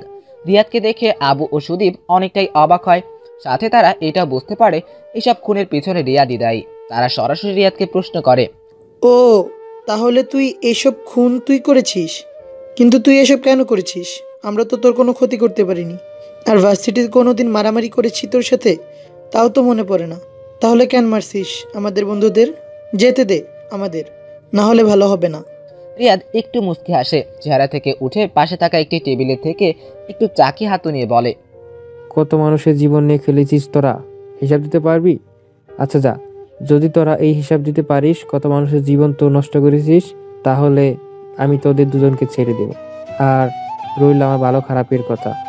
আগে নিজেদেরটা চিন্তা কর, তারপর আমারই চিন্তা করবি। এই তুই হাতে চাকু নিয়েছিস কেন? প্লিজ ভাই, আমাদের মাফ করে দে। আমরা আর কোনোদিন কোনো অপরাধ করব না। প্লিজ ভাই, আমাদের মারিস না তুই। কত মানুষেরা তোদের কাছে আগতি মিনতি করেছিল, কত মেয়েই না তাদের ইজ্জত তোদের কাছে ভিক্ষা চেয়েছিল। দিয়েছিলি কি তাদের ইজ্জত বাঁচাতে? তোদের জন্য কত পরিবারই না ধ্বংস হয়েছে, আর কত বাবার আত্মহত্যা করেছে, কত মেয়েই না সমাজের নোংরা কথা শুনে আত্মহত্যা করেছে। আবু ও সুদীপ এবার স্তব্ধ। তাদের কাছে এই প্রশ্নের কোনো জবাব নেই। হঠাৎ সেই রুমে মুখোশধারী লোকটি প্রবেশ করলো। লোকটি এসে তাদের হাত পা বেঁধে চেয়ারটি সরিয়ে নিচে ফেলে দিল। এবার লোকটি তাদের দুজনকে অনেক মারধর করা শুরু করলো। আবু ও সুদীপ অনেক চিৎকার করছিল আর তাদেরকে ছেড়ে দেওয়ার কথা বলছে। রাকিব এবার তাদের চামড়া কেটে সেই কাটা জায়গায় লবণ ও মরিচের গুঁড়া লাগালো। এইভাবে চলতে থাকলো তাদের উপর অত্যাচার। 2 দিন পেরিয়ে গেল, পুলিশ তাদের কোনো খোঁজ পেল না। এদিকে রিয়াকে অনেক মিস করছে আকাশ। সে মনে মনে চাইছে রিয়া তার কাছে আবার আসুক, সে তাকে বলুক, আকাশ আমি তোমাকে ভালোবাসি। তার থেকে ভালোবাসি কথাটা শুনলে আকাশের হৃদয়টা শান্ত হয়ে যায়। কিন্তু আকাশ প্রায় 1 সপ্তাহ ধরে রিয়াকে দেখছে না। হঠাৎ আকাশ দেখতে পায় রিয়া ভার্সিটির গেট দিয়ে ঢুকতে। তার মনের গহীনে যেন আলাদা একটি ভালো লাগা কাজ করছে। কিন্তু একই রিয়ার এই অবস্থা হয়ে গেছে কেন? চোখের নিচে কালো দাগ পড়ে গেছে আর অনেকটাই শুকিয়ে গেছে। এক কথায় রিয়াকে যেন চেনাই যাচ্ছে না। রিয়ার এই অবস্থা দেখে আকাশ রিয়ার কাছে যাওয়ার জন্য 1 পা বাড়ালো। তখনই আকাশ কিছু ভেবে রিয়ার কাছে আর গেল না, কিন্তু রিয়া আকাশের কাছে এসে বলল, কেমন আছো আকাশ? আকাশের বুকটা একটু মোচড় দিয়ে উঠল, কারণ রিয়া তাকে প্রিয় বলে ডাকতো। খুব কমই রিয়া তাকে আকাশ নামটি ধরে রেখেছিল, কিন্তু আজ রিয়া তাকে তার নাম ধরে ডাকছে। হয়তোবা এটার জন্য আকাশই দায়ী। আমি ভালো আছি, তুমি কেমন আছো? ভালো আছি। দেখো, আমি দুঃখে নেই। তোমার জীবনে না এসে আমি খুব সুখেই আছি। আমার কোনো কষ্ট হচ্ছে না। তুমি তো এই কারণেই আমাকে গ্রহণ করনি। তাহলে আমি কিভাবে খারাপ থাকতে পারি? রিয়া এই কদিন খুবই ভেঙে পড়েছিল। সে আকাশকে ছাড়া কি করে থাকবে তা সে কোনোভাবে ভেবে পাচ্ছিল না। কিন্তু আকাশ বলেছিল তাকে যে সে তার সুখের জন্যই তার জীবনে আসছে না, তাকে সুখ থাকলেই হবে। এই জন্য সে আবার স্বাভাবিক জীবনে ফেরার চেষ্টা করছে। তোমাকে তো দেখে মনে হচ্ছে না তুমি ভালো আছো। নিজের যত্ন নেও না নাকি? দেখো রিয়া, নিজের প্রতি এভাবে অবহেলা করো না। এতে তোমার আপনজনরা অনেক কষ্ট পাবে, এমনকি তোমার জীবনটাও অন্ধকারে চলে যাবে। তুমি কি পারো না সেই অন্ধকারের আলো হতে? আমি তো তোমাকেই সেই অন্ধকারের আলো বানিয়ে রাখতে চেয়েছিলাম। তবে কেন ভাবছো তুমি আমার জীবনে আসলে আমার জীবনটা কষ্টকর হবে? কিছু ভুল সিদ্ধান্ত জীবনটাকে এমনভাবে আটকে দেয়, তখন তার পরিধি ভেঙে বেরিয়ে আসতে হয়, আর না হলে সারা জীবন তার দাসত্বে পচে মরতে হয়। তুমি আমার একজন ভালো বন্ধু হয়ে থাকবে। আমার ভালো বন্ধু হিসেবে আমি চাই না তুমি কোনো ভুল সিদ্ধান্ত নাও। এই বলে আকাশের সেখান থেকে চলে যায়। রিয়া কোনোভাবেই ভেবে পারে না আকাশ কেন তাকে এইভাবে সরিয়ে দিচ্ছে। রিয়া সেই আগের কথা ভেবে স্বাভাবিকভাবে তার ক্লাসরুমে যায়। রাত 2টা, হঠাৎ থানায় ফোন। বুঝতে বাকি থাকলো না এবার সুদীপ আর আবুর মৃত্যুর খবর এসেছে। রানা সাহেব ফোন উঠালেন। সন্দেহ ঠিকই হয়েছিল, সুদীপ আর আবুর লাশ পাওয়া গেছে, কিন্তু তাদের লাশ যশোরের কোনো এক গ্রামে পাওয়া গেছে। রানা সাহেব শুভ সাহেবকে খবরটা জানালেন। শুভ সাহেব শুনে একটু অবাক হয়ে বললেন, এখন পর্যন্ত যতগুলো লাশ পাওয়া গেছে তা তাদের ভার্সিটির আশেপাশে বা শহরের কোনো নির্জন এলাকায়, কিন্তু এবার হঠাৎ করে তাদের দুজনের লাশ যশোরে কেন? স্যার হতে পারে এমনই, খুনি ওদের ওখানে যে মেরেছে। ঢাকাতে অনেক খোঁজাখুঁজি করা হয়েছে ওদের, এই জন্য খুনি ঢাকার বাইরে যে ওদেরকে হত্যা করেছে। তোমার কথাও ঠিক হতে পারে, কিন্তু এমনও তো হতে পারে ওই চাকার সাথে এই খুনগুলো করার কোনো সম্পর্ক থাকতে পারে। রানা, তুমি একটা কাজ করো, তুমি সেখানে যেয়ে সেই জায়গার খোঁজ নাও, এদের ছবি দেখিয়ে দেখো কোনো তথ্য পাও কিনা। ওকে স্যার, আমি সেখানে যেয়ে লাশটিকে ঢাকায় পাঠিয়ে দিচ্ছি। এরই মধ্যে হঠাৎ জিহাদ থানায় হুমড়ি খেয়ে পড়লো। এসে সবাইকে বলতে লাগলো, আমাকে গ্রেপ্তার করুন, আমাকে গ্রেপ্তার করুন প্লিজ, আমাকে কেউ গ্রেপ্তার করুন। কি হয়েছে জিহাদ? তুমি শান্ত হও, এভাবে কাউকে গ্রেপ্তার করা যায় না। গ্রেপ্তার হওয়ার জন্য অপরাধ করা লাগে। তুমি কি অপরাধ করেছ? আমি অনেক অপরাধ করেছি, আমি অনেক মেয়ের জীবন নিয়ে খেলেছি, তাদের ধর্ষণ করেছি আর নেশাদ্রব্য বিক্রয় করার ব্যবসার সাথে জড়িত। প্লিজ আমাকে গ্রেপ্তার করুন, আমি জেলে থাকলে নিরাপদ থাকবো। তুমি যে এতগুলো অপরাধ করেছো কেউ তোমার নামে পুলিশের কাছে কমপ্লেইন করেনি। স্যার, পুলিশের কাছে অনেকেই মামলা করেছিল, কিন্তু আমার বাবার পাওয়ার আর বাবার টাকা দিয়ে সবার মুখ বন্ধ করে দিয়েছিলাম। কখনো পুলিশকে টাকা দিয়ে মামলা মিটিয়ে ফেলেছি, আবার কখনো সেই যার সাথে অপকর্ম করেছিলাম তাকে টাকা দিয়ে অথবা ভয় দেখে মুখ বন্ধ করেছিলাম।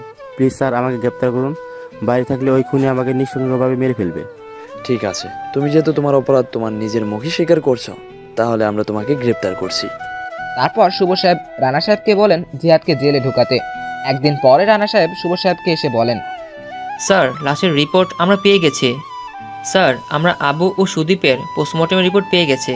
স্যার রিপোর্টে আমরা কিছু অন্যরকম দেখতে পেয়েছি। কেন, কি হয়েছে? ওকে কি অন্যভাবে মারা হয়েছে? স্যার আপনি মোটামুটি ঠিকই ধরেছেন, কিন্তু আগের লোকগুলোকে যেভাবে মারা হয়েছে ঠিক এদেরকেও ঠিক সেইভাবে মারা হয়েছে, কিন্তু এদেরকে বাড়তি একরকমের কেমিক্যাল খাওয়ানো হয়েছিল। এতে তাদের শরীরের ভেতরের সব কিছু পুড়ে গেছে। এই কেমিক্যাল এটি খুবই মারাত্মক স্যার। এমন সময় জিহাদ হঠাৎ করে থানায় প্রবেশ করে। তাকে গ্রেফতার করে জেলে আটকে রাখতে বলে। আমরা তোমাকে এইভাবে জেলে আটকে রাখতে পারি না। তুমি কি কোনো অপরাধ করেছো? যদি কোনো অপরাধ করে থাকো তাহলে আমরা তার ভিত্তিতে তোমাকে গ্রেফতার করতে পারি। হ্যাঁ, আমি অনেক অপরাধ করেছি, আমি অনেক মেয়েকে ধর্ষণ করেছি, আমি মাদকদ্রব্য বিক্রয়ের ব্যবসায় জড়িত। প্লিজ আমাকে গ্রেপ্তার করুন। তুমি যা বলছো তা কি তুমি সজ্ঞানে বলছো? তোমার উপরে কেউ কোনো দোষ চাপিয়ে দিচ্ছে না তো? না স্যার, আমি সত্যি বলছি, এসব কিছু আমি করেছি। শুভ সাহেব সবকিছু শুনে রানাকে উদ্দেশ্য করে বললেন জিহাদকে গ্রেপ্তার করতে। রানা সাহেব জিহাদকে গ্রেপ্তার করেন। পরদিন জিহাদকে কোর্টে নিয়ে যেতে হবে, কিন্তু শুভ সাহেব কিছুই ভাবছেন। রানা, মাথির যখন কোঠা নিয়ে যাচ্ছিলাম তখন আমাদের উপরে হামলা হয়েছিল। এবারও যদি জিহাদকে নিয়ে যাওয়ার সময় কোনো হামলা হয় তখন আমরা কি জবাব দেব উপর মহলে? স্যার যদি আমরা জিহাদকে রাতের আধারে নিয়ে যাই তাহলে কেমন হবে? স্যার মানে আমি বোঝাতে চাচ্ছি, দিনের বেলায় আমরা একটি গাড়ি কোর্টে পাঠিয়ে এমন নাটক করব যে ওই গাড়িতেই জিহাদ ছিল, কিন্তু আসলে আমরা রাতে অন্য একটি গাড়িতে জিহাদকে কোর্টে নিয়ে যাব। হ্যাঁ, এটা ভালো বুদ্ধি। এতে খুনি বুঝতে পারবে না।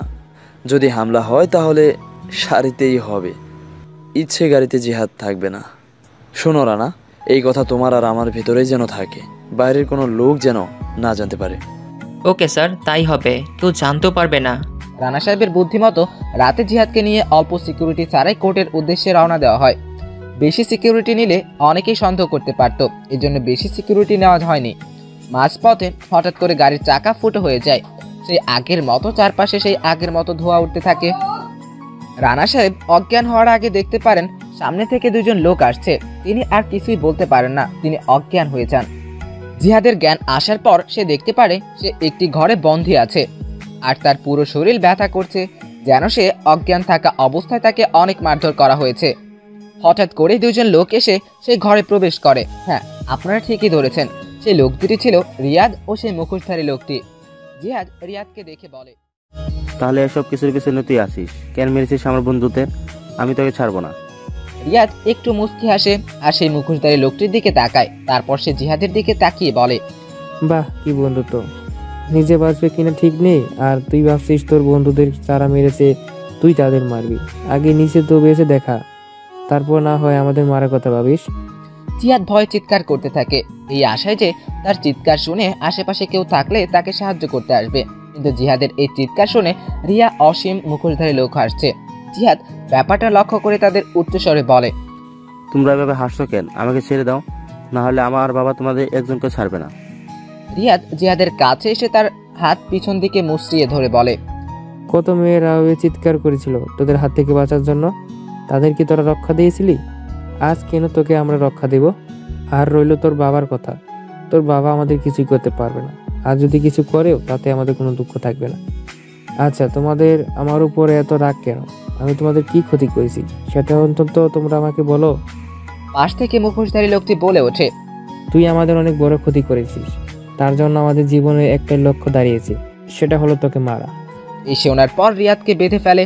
সেই একটি ছোট্ট ছুরি নিয়ে জিহাদের শরীর কাটতে থাকে। তারপর সেই ক্ষত স্থানে তারা লবণ এবং মরিচের গুঁড়া লাগিয়ে দেয়।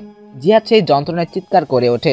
সে চিৎকার শুনে রিয়াদ বলে, কি খুব যন্ত্রণা হচ্ছে, এর চেয়ে কত বেশি কষ্ট এনে দিয়েছিস তুই অসহায় মানুষদের। তোর জন্য কত পরিবার ধ্বংস হয়ে গেছে, তোকে টুকরো টুকরো করলেও সেই সব মিটবে না। রিয়াদ এই কথাগুলো বলে আর তার শরীরে আরো ক্ষত করে সেখানেও লবণ ও মরিচের গুঁড়া লাগিয়ে দেয়। এরপর তাকে অনেকভাবে নির্যাতন করা হয়। তার আঙ্গুলের নখ প্লাস দিয়ে উঠিয়ে ফেলা। 2 দিন পেরিয়ে গেছে। জিহাদের অবস্থা এখন অনেক খারাপ। জিহাদ এই অত্যাচারের যন্ত্রণা সহ্য করতে পারছে না। জিহাদ এখন মুক্তি চায়। সে মৃত্যু কামনা করছে, কিন্তু সে এইটা ভেবে পাচ্ছে না তাকে কেন রিয়াদরা মেরে ফেলছে না। রিয়াদও সেই মুখোশধারী লোক ঘরে প্রবেশ করার পরে জিহাদ রিয়াদকে উদ্দেশ্য করে বলে, আমাকে তোমরা কেন মেরে ফেলছো না? আমি আর এই যন্ত্রণা সহ্য করতে পারছি না, আমাকে আবার তোমরা মুক্তি দাও। রিয়াদ জিহাদের কোনো কথার উত্তর না দিয়ে তাকে একটি চেয়ারে বেঁধে ফেলে। শুধু তার একটি হাতকে খোলা রাখে এবং সেই হাতের পাশে একটি ছুরি রেখে দেয়। রিয়াদ জিহাদকে ইলেকট্রিক শক দেওয়ার জন্য প্রস্তুত নেয়। জিহাদ একবার শক দেওয়ার পরে জিহাদ অনেক চিৎকার আর্তনাদ করে। তারপর সে তার পাশে থাকা ছুরিটি নিয়ে হাতে নিয়ে নিজের গলা নিজেই কেটে ফেলে। তখনই ঘরের দরজা ভেঙে পুলিশ প্রবেশ করে। শুভ সাহেব পুলিশ জিহাদের এমন অবস্থা দেখে জিহাদকে হাসপাতালে পাঠানোর নির্দেশ দেন আর রিয়াদ হাসেন মুখোশধারী লোকটিকে গ্রেপ্তার করেন। যখন সেই মুখোশধারী লোকটির মুখোশ খোলা হয় তখন সবাই অবাক হয়ে যায়, কারণ সেই মুখোশধারীর পিছনে মানুষটি ছিল রানা সাহেব। হ্যাঁ, SI রানা। রানাকে দেখে শুভ সাহেব অবাক হয়ে বলেন, রানা তুমি? তাহলে এইসব হত্যাকাণ্ডের পেছনে তুমি আর তোমার হাত ছিল? তুমি একজন পুলিশ অফিসার হয়ে এমন কাজ করতে পারলে? রানা সাহেব ধরা পড়ছেন, এতে তার বিন্দু মাত্র দুঃখ হয়েছে তাকে দেখে মনেই হচ্ছে না। শুভ সাহেবের কথা শুনে রানা সাহেব চিৎকার করে বলেন, হ্যাঁ, আমরা দুজন মিলেই ওদের সবাইকে খুন করেছি। প্রথমে শিহাবকে মেরে মাহাতিরকে ফাঁসানোর চেষ্টা করেছিলাম, কারণ তারা যে কতটা নিকৃষ্ট একটু ঝলক দেখাতে চেয়েছিলাম সবাইকে। মাহাতির যদি আইনের হাতে পড়তো তাহলে তার নিকৃষ্ট কর্ম কিছুটা হলেও সামনে আসতো। ওই দিন মাহাতিরকে কোর্টে নিয়ে যাওয়ার সময় আমি প্ল্যান করে ওকে কিডন্যাপ করি। ওকে আমি নিজের হাতে শাস্তি দিতে চেয়েছিলাম। তারপর রাকিবকে ওই দিন কিডন্যাপ করতে চাই, কিন্তু ওর সাথে মারামারির মাঝখানে আমার অনেক রাগ হয়ে যায়। তখনই মনে পড়ে ওঠে এভাবে সহজে ওকে মারা যাবে না। কিন্তু আপনারা জেনে গেলেন ওই দিন রাকিবের উপরে হামলা হবে। ওই দিন নিজের হাতে গুলি করে কোনো রকমভাবে আপনাদের হাত থেকে বাঁচতে পারি, কিন্তু আপনি আমার কাজটাকে আরও সহজ করে দেন। রাকিবকে বাড়িতে পৌঁছে দেওয়ার দায়িত্ব দেন আমাকে। এই সুযোগেই আমি রাকিবকে কিডন্যাপ করে ফেলি আর তাকেও ঠিক একইভাবে মেরে ফেলি। আবু আর প্রদীপকে তুমি কিভাবে কিডন্যাপ করেছিলে? তারা তো কঠোর নিরাপত্তার ভিতরে ছিল। স্যার, আপনি হয়তোবা ভুলে যাচ্ছেন, আমি একজন পুলিশ অফিসার। আমি পাহারাদার পুলিশদের খাবারে এমন একটি ওষুধ মিশিয়ে দিয়েছিলাম যাতে তারা 5-10 মিনিটের জন্য ঘুমিয়ে যায়, আর ঘুম থেকে ওঠার পর তাদের ঘুমানোর আগের কিছুই মনে না থাকে। এই সুযোগে আমি আবু ও সুদীপকে কিডন্যাপ করি, তারপর নিয়ে যাই একটি গ্রামে। আচ্ছা, সবাইকে তুমি একইভাবে মেরেছো, কিন্তু তুমি আবু ও সুদীপকে বাড়তি ওই কেমিক্যালটি কেন খাইয়েছিলে? যাতে তাদের শরীরের ভিতরে সব কিছু পড়ে গেছে? বেশি কষ্টে মারতে চেয়েছিলাম। আমার আদালতে ওদের শাস্তি অন্যদের চেয়েও বেশি মারাত্মক ছিল। তারপর ঠিক একইভাবে আমি আপনার কাছে গিয়ে জিহাদকে রাতে কোর্টে নিয়ে যাওয়ার পরিকল্পনা জানাই, আর আপনি আমার উপরে বিশ্বাস করে সেটিতে রাজি হয়ে যান। তারপর আমি রিয়াকে নিয়ে জিহাদকে কিডন্যাপ করে ফেলি। বাকিটা তো আপনারা নিজের চোখেই দেখতে পাচ্ছেন। কিন্তু আপনারা কিভাবে জানলেন যে জিহাদকে নিয়ে আমরা এখানে আছি? এই কথা বলার পরে শুভ সাহেবের পিছন থেকে একটি মেয়ে বলে, আমি নিয়ে এসেছি। সেই মেয়েটিকে দেখে রিয়াদ ও রানা দুজনেই অবাক হয়ে গেল, কারণ সেই মেয়েটি আর কেউই না, রিয়া ছিল। রিয়াকে দেখে রানা বলল, রিয়া, তুমি এখানে কিভাবে? আর কিভাবেই বা জানলে যে আমরা এখানে আছি? আমি একজন পুলিশ অফিসার। আমি এই কেসের তদন্তের জন্যই রিয়াদের ভার্সিটিতে ভর্তি হয়েছিলাম। রিয়াদ যেদিন ভার্সিটিতে বসে একটি চিঠি পড়ছিল, তখন সেটা আমি দেখে ফেলি। আমার কিছুটা সন্দেহ হয়। তারপর রিয়াদের উপর আমার সন্দেহ হয়। আমি রিয়াদের বিরুদ্ধে প্রমাণ খুঁজতে থাকি, কিন্তু রিয়াদের অতীতের কোনো তথ্যই আমি পাই না। রিয়াদ কেন ওদেরকে মারতে চাচ্ছে তারও কোনো তথ্যই আমি পাইনি। এজন্য আস্তে আস্তে আমি রিয়াদের উপর সন্দেহ উঠতে শুরু করে। কিন্তু ভার্সিটিতে যখন রিয়াদ ফোনে আকাশকে মারার কথা বলছিল, ঠিক তখনই আমি বুঝতে পারি এই সব কিছুর পেছনে রিয়াদের সাথে আরও কেউ আছে। তারপর আমি রিয়াদকে ফলো করে এই পর্যন্ত পৌঁছাই। আরেকটি কথা, তোমার প্রত্যেকটি লাশের পাশে একটি করে পুতুল কেন রাখতে? আর কেনই বা এতগুলো খুন করলে? হ্যাঁ, আমরা জানি যাদের তোমরা খুন করেছো তারা খুবই খারাপ ছিল, তারা অনেক মেয়ের জীবন নষ্ট করেছে, কিন্তু তোমরাই খুন করার কারণ কি? আর আকাশ তো ভালো ছেলে, ও তো কোনো অপরাধ করেনি, ওকে কেন তোমরা মারতে চেয়েছিলে? রিয়ার কথাগুলো শুনে রানা খুব জোরে জোরে হাসে আর রিয়াকে উদ্দেশ্য করে বলে, আমি আমার ব্যক্তিগত কারণেই ওদেরকে মেরেছি। তোমরা যখন এত কিছুই পারো, তাহলে ওদের কেন মারলাম সেটা তোমরাই না হয় বের করো। রানা, তুমি মনে হয় সহজে বলবে না। তুমি কি ভুলে গেছো পুলিশ অপরাধীর মুখ থেকে কিভাবে সত্য কথা বের করে? এই কে আছিস, রানাকে গ্রেপ্তার কর। গ্রেপ্তার করে থানায় নিয়ে চল। তারপর ওকে বলতেই হবে ও কেন এই খুনগুলো করেছে। রানা শুভ সাহেবের কথাগুলো শুনে একটু মুচকি হাসে, হেসে রিয়ার দিকে তাকিয়ে বলে, আকাশকে অনেক ভালোবাসো তাই না? আকাশকে সারা জীবন এভাবে ভালোবেসে যেও। একটা কথা মনে রেখো, কিন্তু ওই একই কারণে মারতে চাইনি। আকাশকে মারতে চাওয়ার অন্য কোনো কারণ ছিল। এরপর পুলিশ রানা ও রিয়াদকে নিয়ে যায়। রিয়া সবার সাথে থানায় যায়। সেখানে তারা কিছু কাজ সেরে ভার্সিটিতে যায়, কিন্তু রিয়া ভার্সিটিতে যে আকাশকে দেখতে পায় না। সে আকাশকে পাগলের মতো খোঁজে। পরে সে শরীফের কাছে জানতে পারে আকাশ আজ ভার্সিটিতে আসেনি। রিয়া ভাবে আজ দেখা হয়নি তো কি হয়েছে, কাল নিশ্চয়ই হবে। কিন্তু রিয়া পরদিন ভার্সিটিতে যেও আকাশকে দেখতে পায় না। এভাবে 15টা দিন চলে যায়, কিন্তু আকাশ আর ভার্সিটিতে আসে না। আকাশের চিন্তা করতে করতে রিয়া অনেকটাই অসুস্থ হয়ে গেছে। সে ঠিকমতো খাওয়া দাওয়া করে না, তার ভালোভাবে ঘুম আসে না। রিয়া তার বাসায় থাকা অবস্থায় হঠাৎ করেই অজ্ঞান হয়ে পড়ে যায়। রিয়ার মা রিয়াকে নিয়ে হাসপাতালে চলে যান। সেখান থেকে জানা যায় রিয়ার 2টি কিডনি নষ্ট হয়ে গেছে। রিয়াকে যদি নতুন কিডনি ট্রান্সফার করা না দেওয়া হয়, তাহলে রিয়া আর বেশি দিন বাঁচতে পারবে না। রিয়ার বাবা অনেক জায়গায় খোঁজ করেন, কিন্তু কোনো জায়গায় কিডনি পাওয়া যায়নি। হঠাৎ ডাক্তার এসে বলেন, কিডনির ব্যবস্থা হয়ে গেছে, আমরা আজ রাতে অপারেশন করতে চাই। আপনারা সব ফর্মালিটিস পূরণ করুন। ও, আপনাদের তো বলাই হয়নি, রিয়া আসলে শুভ সাহেবের মেয়ে। এই কথা শুনে শুভ সাহেব ও রিয়ার মা অনেক খুশি হন। এদিকে পুলিশ টর্চার সেলে রিয়াদ ও রানাকে টর্চার করা হচ্ছে, তবুও তারা বলেনি যে কেন তারা জিহাদ ও জিহাদের বন্ধুদের মেরেছে। তাদের মুখ থেকে বের করা যাচ্ছে না যে তারা কেন জিহাদ ও তার বন্ধুদের মেরেছে। ডাক্তার, আপনাকে অসংখ্য ধন্যবাদ কিডনির ব্যবস্থা করার জন্য। হাসপাতালে ওই দিন রাতে রিয়ার অপারেশন হয়। অপারেশন করার একদিন পরে রিয়ার জ্ঞান ফেরে। রিয়ার জ্ঞান আসা মাত্রই রিয়া আকাশকে খুঁজতে থাকে। রিয়ার বাবা তেমন একটা অবাক হয় না, কারণ সে আগে থেকেই জানতেন যে তার মেয়ে আকাশ নামের একটি ছেলেকে ভালোবাসে। মা, তুই চিন্তা করিস না, আকাশকে আমরা ঠিকই খুঁজে নেব। তুই একটু সুস্থ হও আগে। শুভ সাহেবের কথা শুনে রিয়ার অশান্ত মন একটু হলেও শান্তি পায়। তারপর শুভ সাহেবের কিছু কাজ থাকার কারণে শুভ সাহেব বেরিয়ে যান রিয়ার কেবিন থেকে। একটু পর রিয়ার কেবিনে ডক্টর আসেন। এসে বলেন, এখন কেমন আছেন মিস রিয়া? আপনার জন্য তো কিডনি পাওয়াই যাচ্ছিল না, খুব কষ্ট করে পাওয়া গেছে এই 2টা কিডনি। হ্যাঁ, মোটামুটি ভালো ফিল করছি আমি। কিডনি পাওয়া যাচ্ছিল না মানে? তাহলে কিডনি পেয়েছেন কিভাবে? আসলে আমি একজনকে কথা দিয়েছি, আমি কিছু বলবো না, কিন্তু একজন আপনার জন্য এই চিঠিটা রেখে গেছে। আর সে বলেছে এই চিঠিটা পড়লেই আপনি সব কিছু বুঝতে পারবেন। এই নিন সেই চিঠিটি। এখন আমি আসি, অন্য রুগীদের চেক আপ করতে হবে। রিয়া একটু অবাক হয়ে সেই চিঠিটা হাতে নেয়, তারপর সেই চিঠিটি খুলে পড়তে থাকে। চিঠিটা, কেমন আছো রিয়া? আশা করি ভালো থাকবে। তোমাকে অনেক কিছু বলার ছিল, সামনাসামনি হয়তো বা বলতে পারতাম না, তাই চিঠিতে লিখছি। প্রথমে তোমাকে একটা গল্প বলি। একটি শহরে একটি পরিবার ছিল। সেই পরিবারের সদস্য সংখ্যা ছিল 5 জন, 2 ভাই ও 1 বোন, আর তাদের বাবা মা। তাদের বাবার ছোটখাটো চাকরি ও বড় ভাইয়ের টিউশনি পড়ানোর ইনকাম দিয়ে সেই পরিবারের অনেক ভালো করেই চলে যেত। তারা খুব সুখী পরিবার ছিল। সেই পরিবারের ছোট ছেলের একজন বন্ধু ছিল, সেই বন্ধুটি ছিল এতিম।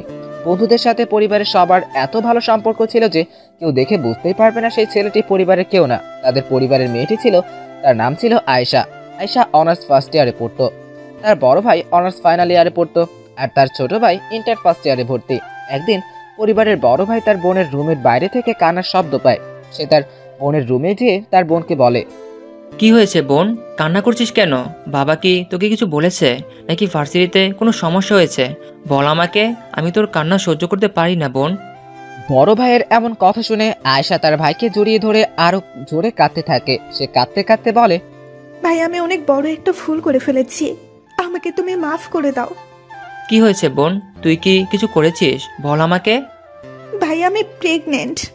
আয়েশার কথা শুনে তার ভাই থেকে কিছু দূরে সরে যায়, তার দিকে এক দৃষ্টিতে তাকিয়ে থাকে। ভাইকে এমনভাবে তাকাতে দেখে আসা যায় কি জানতে চাচ্ছে। ভাইয়া আমার একজন বয়ফ্রেন্ড ছিল, ও আমার কাছে এসে একদিন আমাকে বলে আমি যদি ওকে সত্যিই ভালোবাসি তাহলে ওর সাথে আমাকে রুম ডেটে করতে হবে। আমি আমার ভালোবাসা প্রমাণ দেওয়ার জন্য ওর সাথে রুম ডেট করার জন্য রাজি হয়ে যাই। এখন আমার পেটে ওর সন্তান, কিন্তু আমি যখন ওকে এই কথাটি জানাই ও আমাকে বিয়ে করার জন্য রাজি হচ্ছে না। আয়েশার কথা শুনে তার ভাই তাকে সজোরে 2টা থাপ্পড় মারে আর তাকে বলতে থাকে, তুই এটা কি করেছিস? এখন আমরা সমাজে মুখ দেখাবো কি করে বল? ভালোবাসার প্রমাণ যদি শরীর দিয়ে বোঝাতে হয় তাহলে সে ভালোবাসার দরকার কি? সেটা শুধু ভোগ করার একটিমাত্র মাধ্যম হয়ে দাঁড়ায়। সে ছেলের নাম কি, সে ছেলে কোথায় থাকে, সব আমাকে বল। আর হ্যাঁ, এখন মা বাবাকে কিছু জানাস না, তাহলে তারা অনেক কষ্ট পাবেন। ভাইয়া আমাকে তুমি মাফ করে দাও, আমি অনেক বড় ভুল করে ফেলেছি। আমি তোমাকে ওর নাম, ঠিকানা এবং ও কোন কলেজে পড়ে সব তোমাকে দিচ্ছি, তুমি প্লিজ আমাকে মাফ করে দাও। আয়েশার কাছ থেকে সব ঠিকানা নিয়ে তার বড় ভাই তার বন্ধুদের নিয়ে সেই ছেলেটির কাছে যায়। সেই ছেলেটির নাম ছিল রিফাত। তার পুরো ফ্যামিলি ঢাকায় থাকে। তার বাবা একজন বিজনেসম্যান। আয়েশার বড় ভাই ও তার বন্ধু রিফাতের কাছে গিয়ে বলে, এই ছেলে, তোমার নাম কি রিফাত? হ্যাঁ আমি রিফাত, কিন্তু আপনাকে তো চিনলাম না, আপনি কে? আয়েশা নামের কাউকে চেনো? সে তোমার কি হয়? কে আয়েশা? আমি আয়েশা নামের কাউকে চিনি না। যার সাথে ফিজিক্যাল রিলেশন করেছো, যার পেটে তোমার সন্তান, তাকে চিনছো না? রিফাত এবার একটু ভয় পেয়ে যায়। ভয় পেয়ে মৃদু গলায় বলে, কে আপনি? তুমি আয়েশার এত বড় সর্বনাশ কি জন্য করলে? সে তো তোমাকে সত্যি ভালোবাসতো, তাহলে তার সাথে এমন নোংরামি কেন করলে? চলো এখন তাকে বিয়ে করতে হবে। না, আমি আয়েশাকে বিয়ে করতে পারবো না। কোথাকার কার সাথে নোংরামি করে এসে এখন বলছে আমার ওর পেটে নাকি আমার সন্তান। বললেই হলো নাকি? কোথাকার নষ্টা মেয়ে, ওকে আমি বিয়ে করতে পারবো না। আয়েশার বড় ভাই আয়েশার নামে এরকম খারাপ কথা শুনে আর ঠিক থাকতে পারে না। সে রিফাতকে অনেক মারে। আয়েশার বড় ভাইয়ের এত রাগ দেখে তার বন্ধুরা তাকে সেখান থেকে নিয়ে আসে। বাসায় এসে আয়েশার বড় ভাই সোজা আয়েশার রুমে চলে যান। গিয়ে আয়েশাকে বলেন, কেমন ছেলেকে ভালোবাসিস? সে ছেলের কাছে তোর কথা বলতে গেলে সে বলে তুই নাকি অন্য কারোর সাথে ফিজিক্যাল রিলেশন করে প্রেগনেন্ট হয়েছিস, তোকে নষ্টামে বলে। আর তার কাছে ভালোবাসার প্রমাণ দিতেই তুই এই কাজ করেছিস। ছি ছি, লজ্জা করছে তোকে আমার বোন বলতে। আর এসব কথা শুনে ফেলেন আয়েশার মা বাবা। আয়েশার মা এই কথাগুলো শুনে আয়েশাকে অনেক মারধর করতে থাকে। এমন সময় বাড়ির কলিং বেল বেজে ওঠে। আয়েশার ছোট ভাই দরজা খুলে দেখে রিফাত ও তার 2 বন্ধু দাঁড়িয়ে আছে। আয়েশার বড় ভাই তাদের দেখে অনেক অবাক হয়।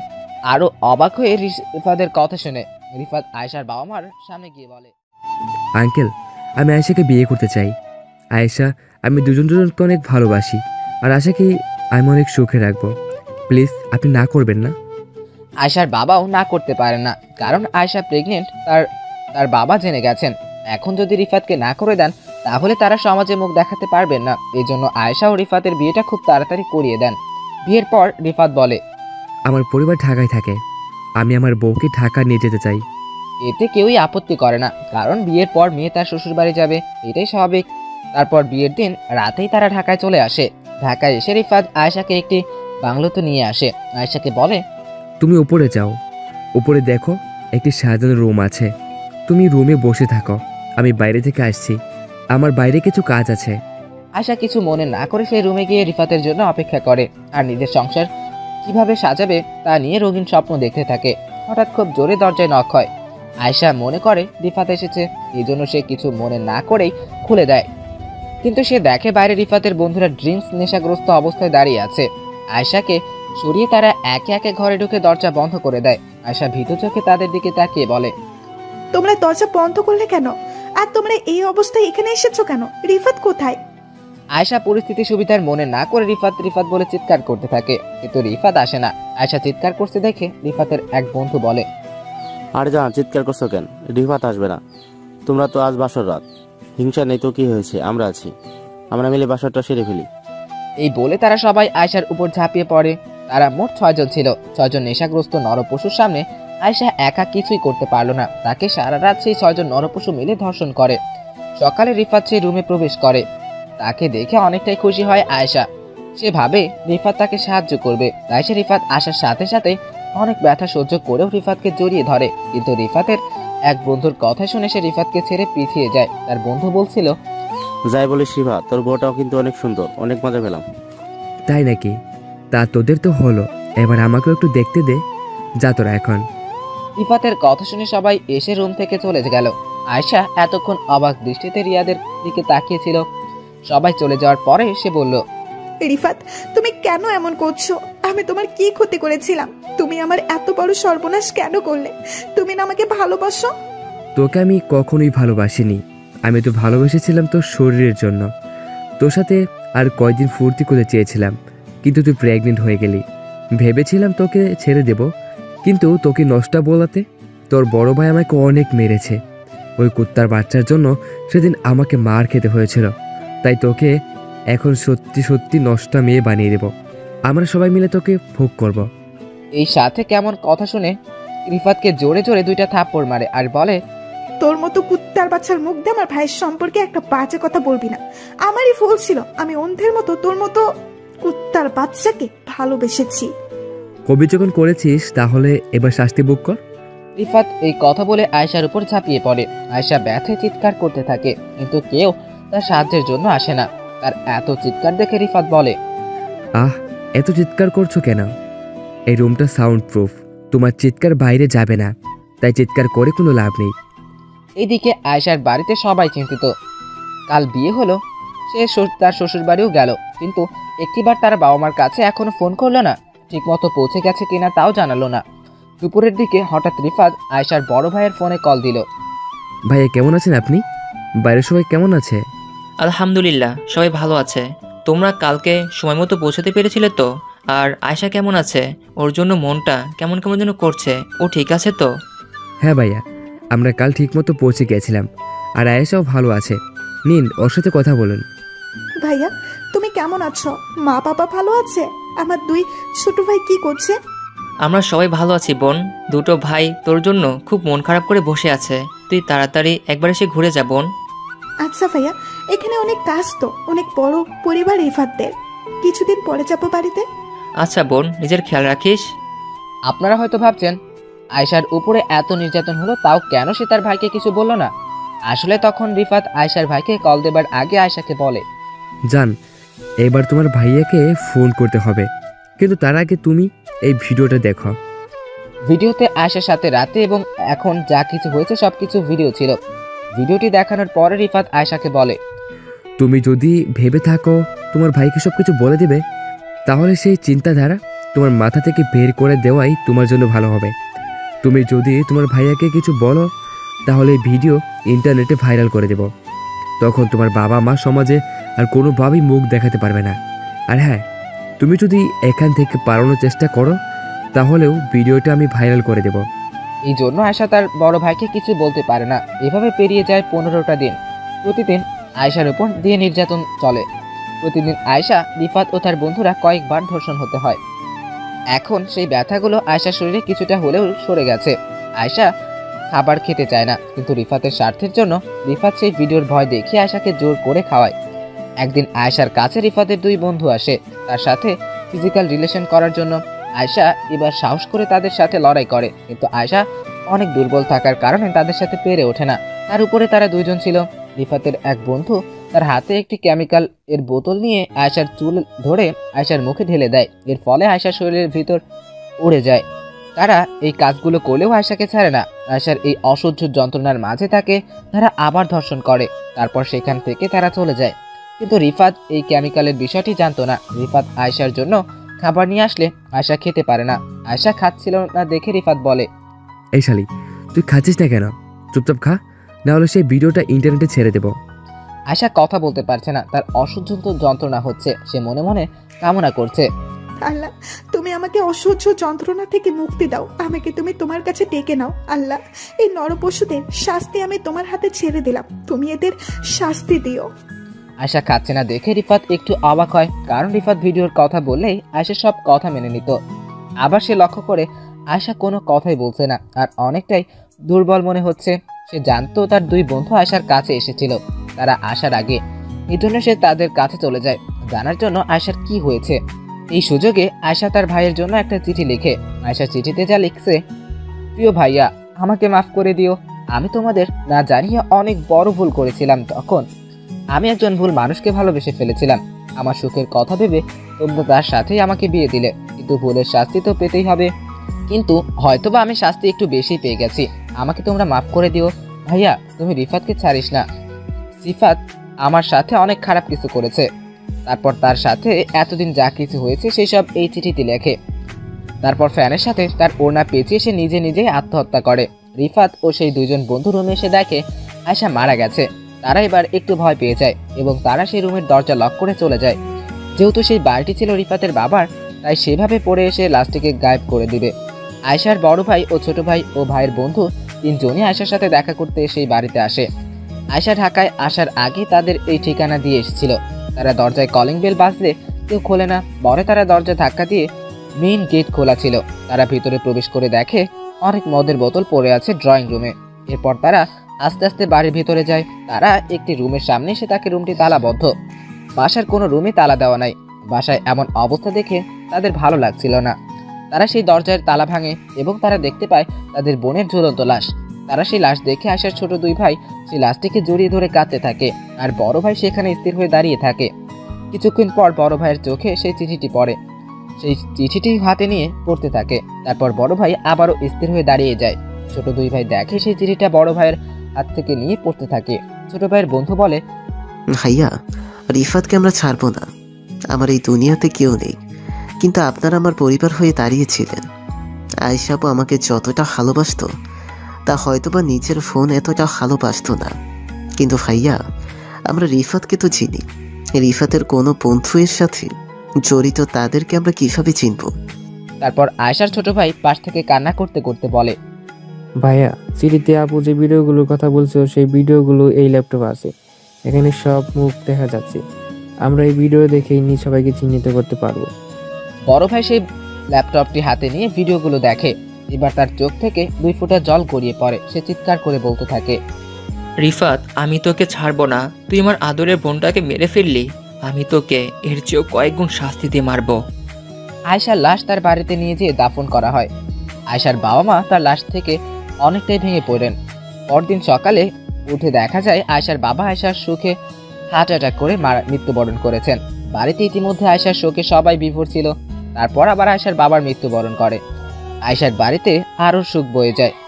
তার বাবাকেও দাফন করা হয়। আয়েশার বাবার দাফনের কাজ শেষ করে সেদিন রাতে সবাই ঘুমিয়েছিল। সকালে উঠে ছোট ভাইয়ের সেই বন্ধুটি যে দেখে ইরশাদের বাড়ি পুড়ে ছাই হয়ে গেছে। সেখানে 3টি লাশ পাওয়া গেছে। পুলিশ বলেছে লাশ 3টি হলো আয়েশার মা, বড় ভাই ও ছোট ভাইয়ের। আয়েশার ছোট ভাইয়ের বন্ধু সেখানে কিছুক্ষণ থেকে বাড়ি চলে আসে। সে এত দুঃখ আর সহ্য করতে পারছে না। এতিম ছিল, তার বন্ধুর পরিবারই তার পরিবারের হয়ে উঠছিল। চোখের সামনে তাদের সবার মৃত্যু দেখলো। সে কি করে এইগুলো সহ্য করে বেঁচে থাকবে? হঠাৎ তার বাসায় কলিং বেল বেজে ওঠে। তারপর সে দরজা খোলার সাথে সাথে 2জন লোক তাড়াতাড়ি তার ঘরে প্রবেশ করে। সে তাদের দেখে অনেক ভয় পেয়ে যায়।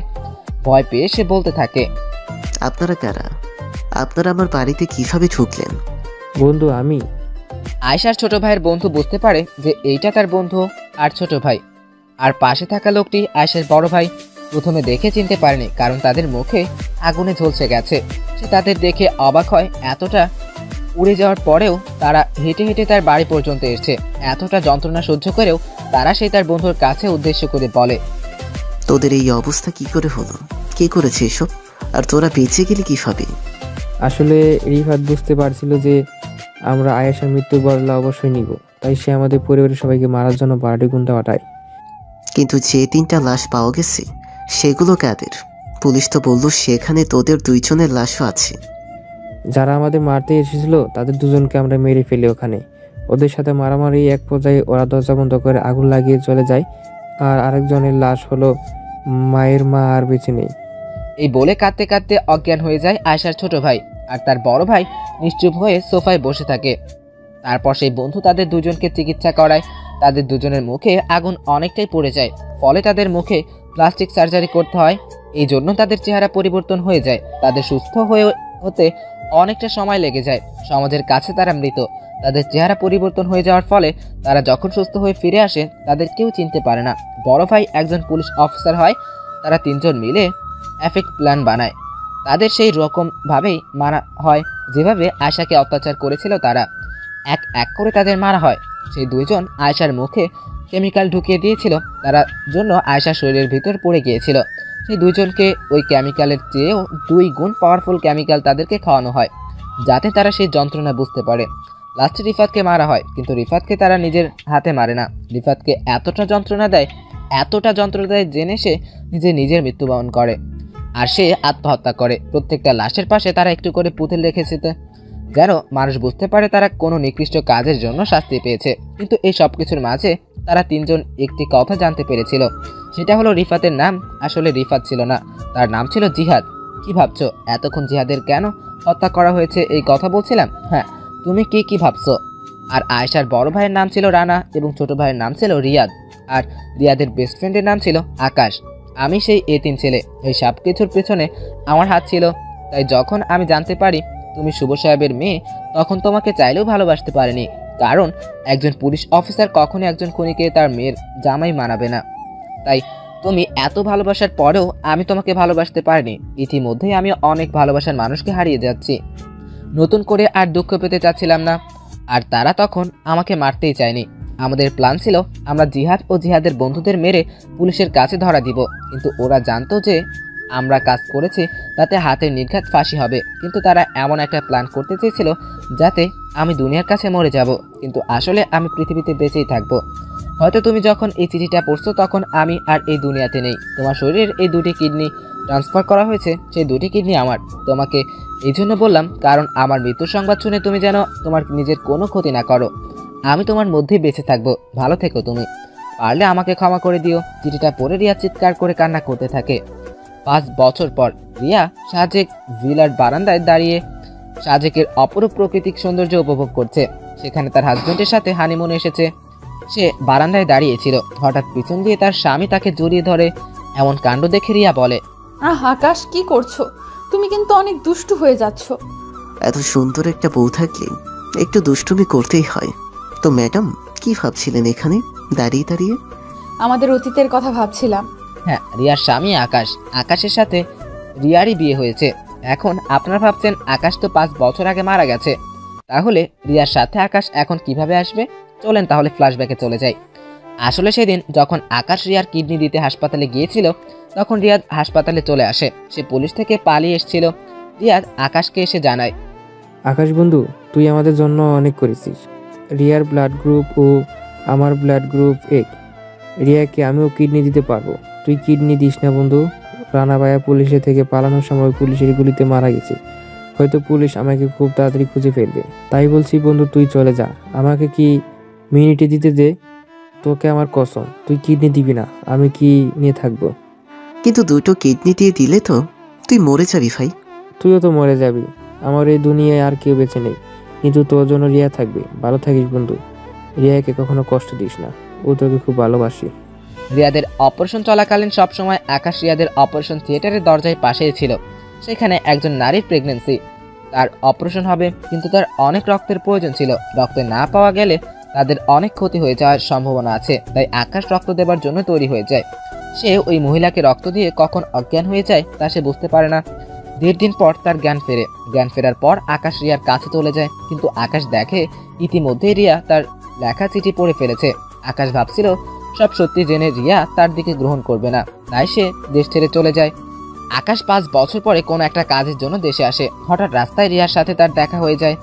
এখনো বিয়ে করেনি সে, আকাশের স্থানে কাউকে বসাতেই পারেনি। হয়তো সে তাকে নিজেকে শেষ করে দিত, কিন্তু আকাশ তাকে বলে দিয়েছিল আকাশ তার মধ্যেই বেঁচে থাকবে, তাই রিয়া নিজেকে শেষ করে নেয়।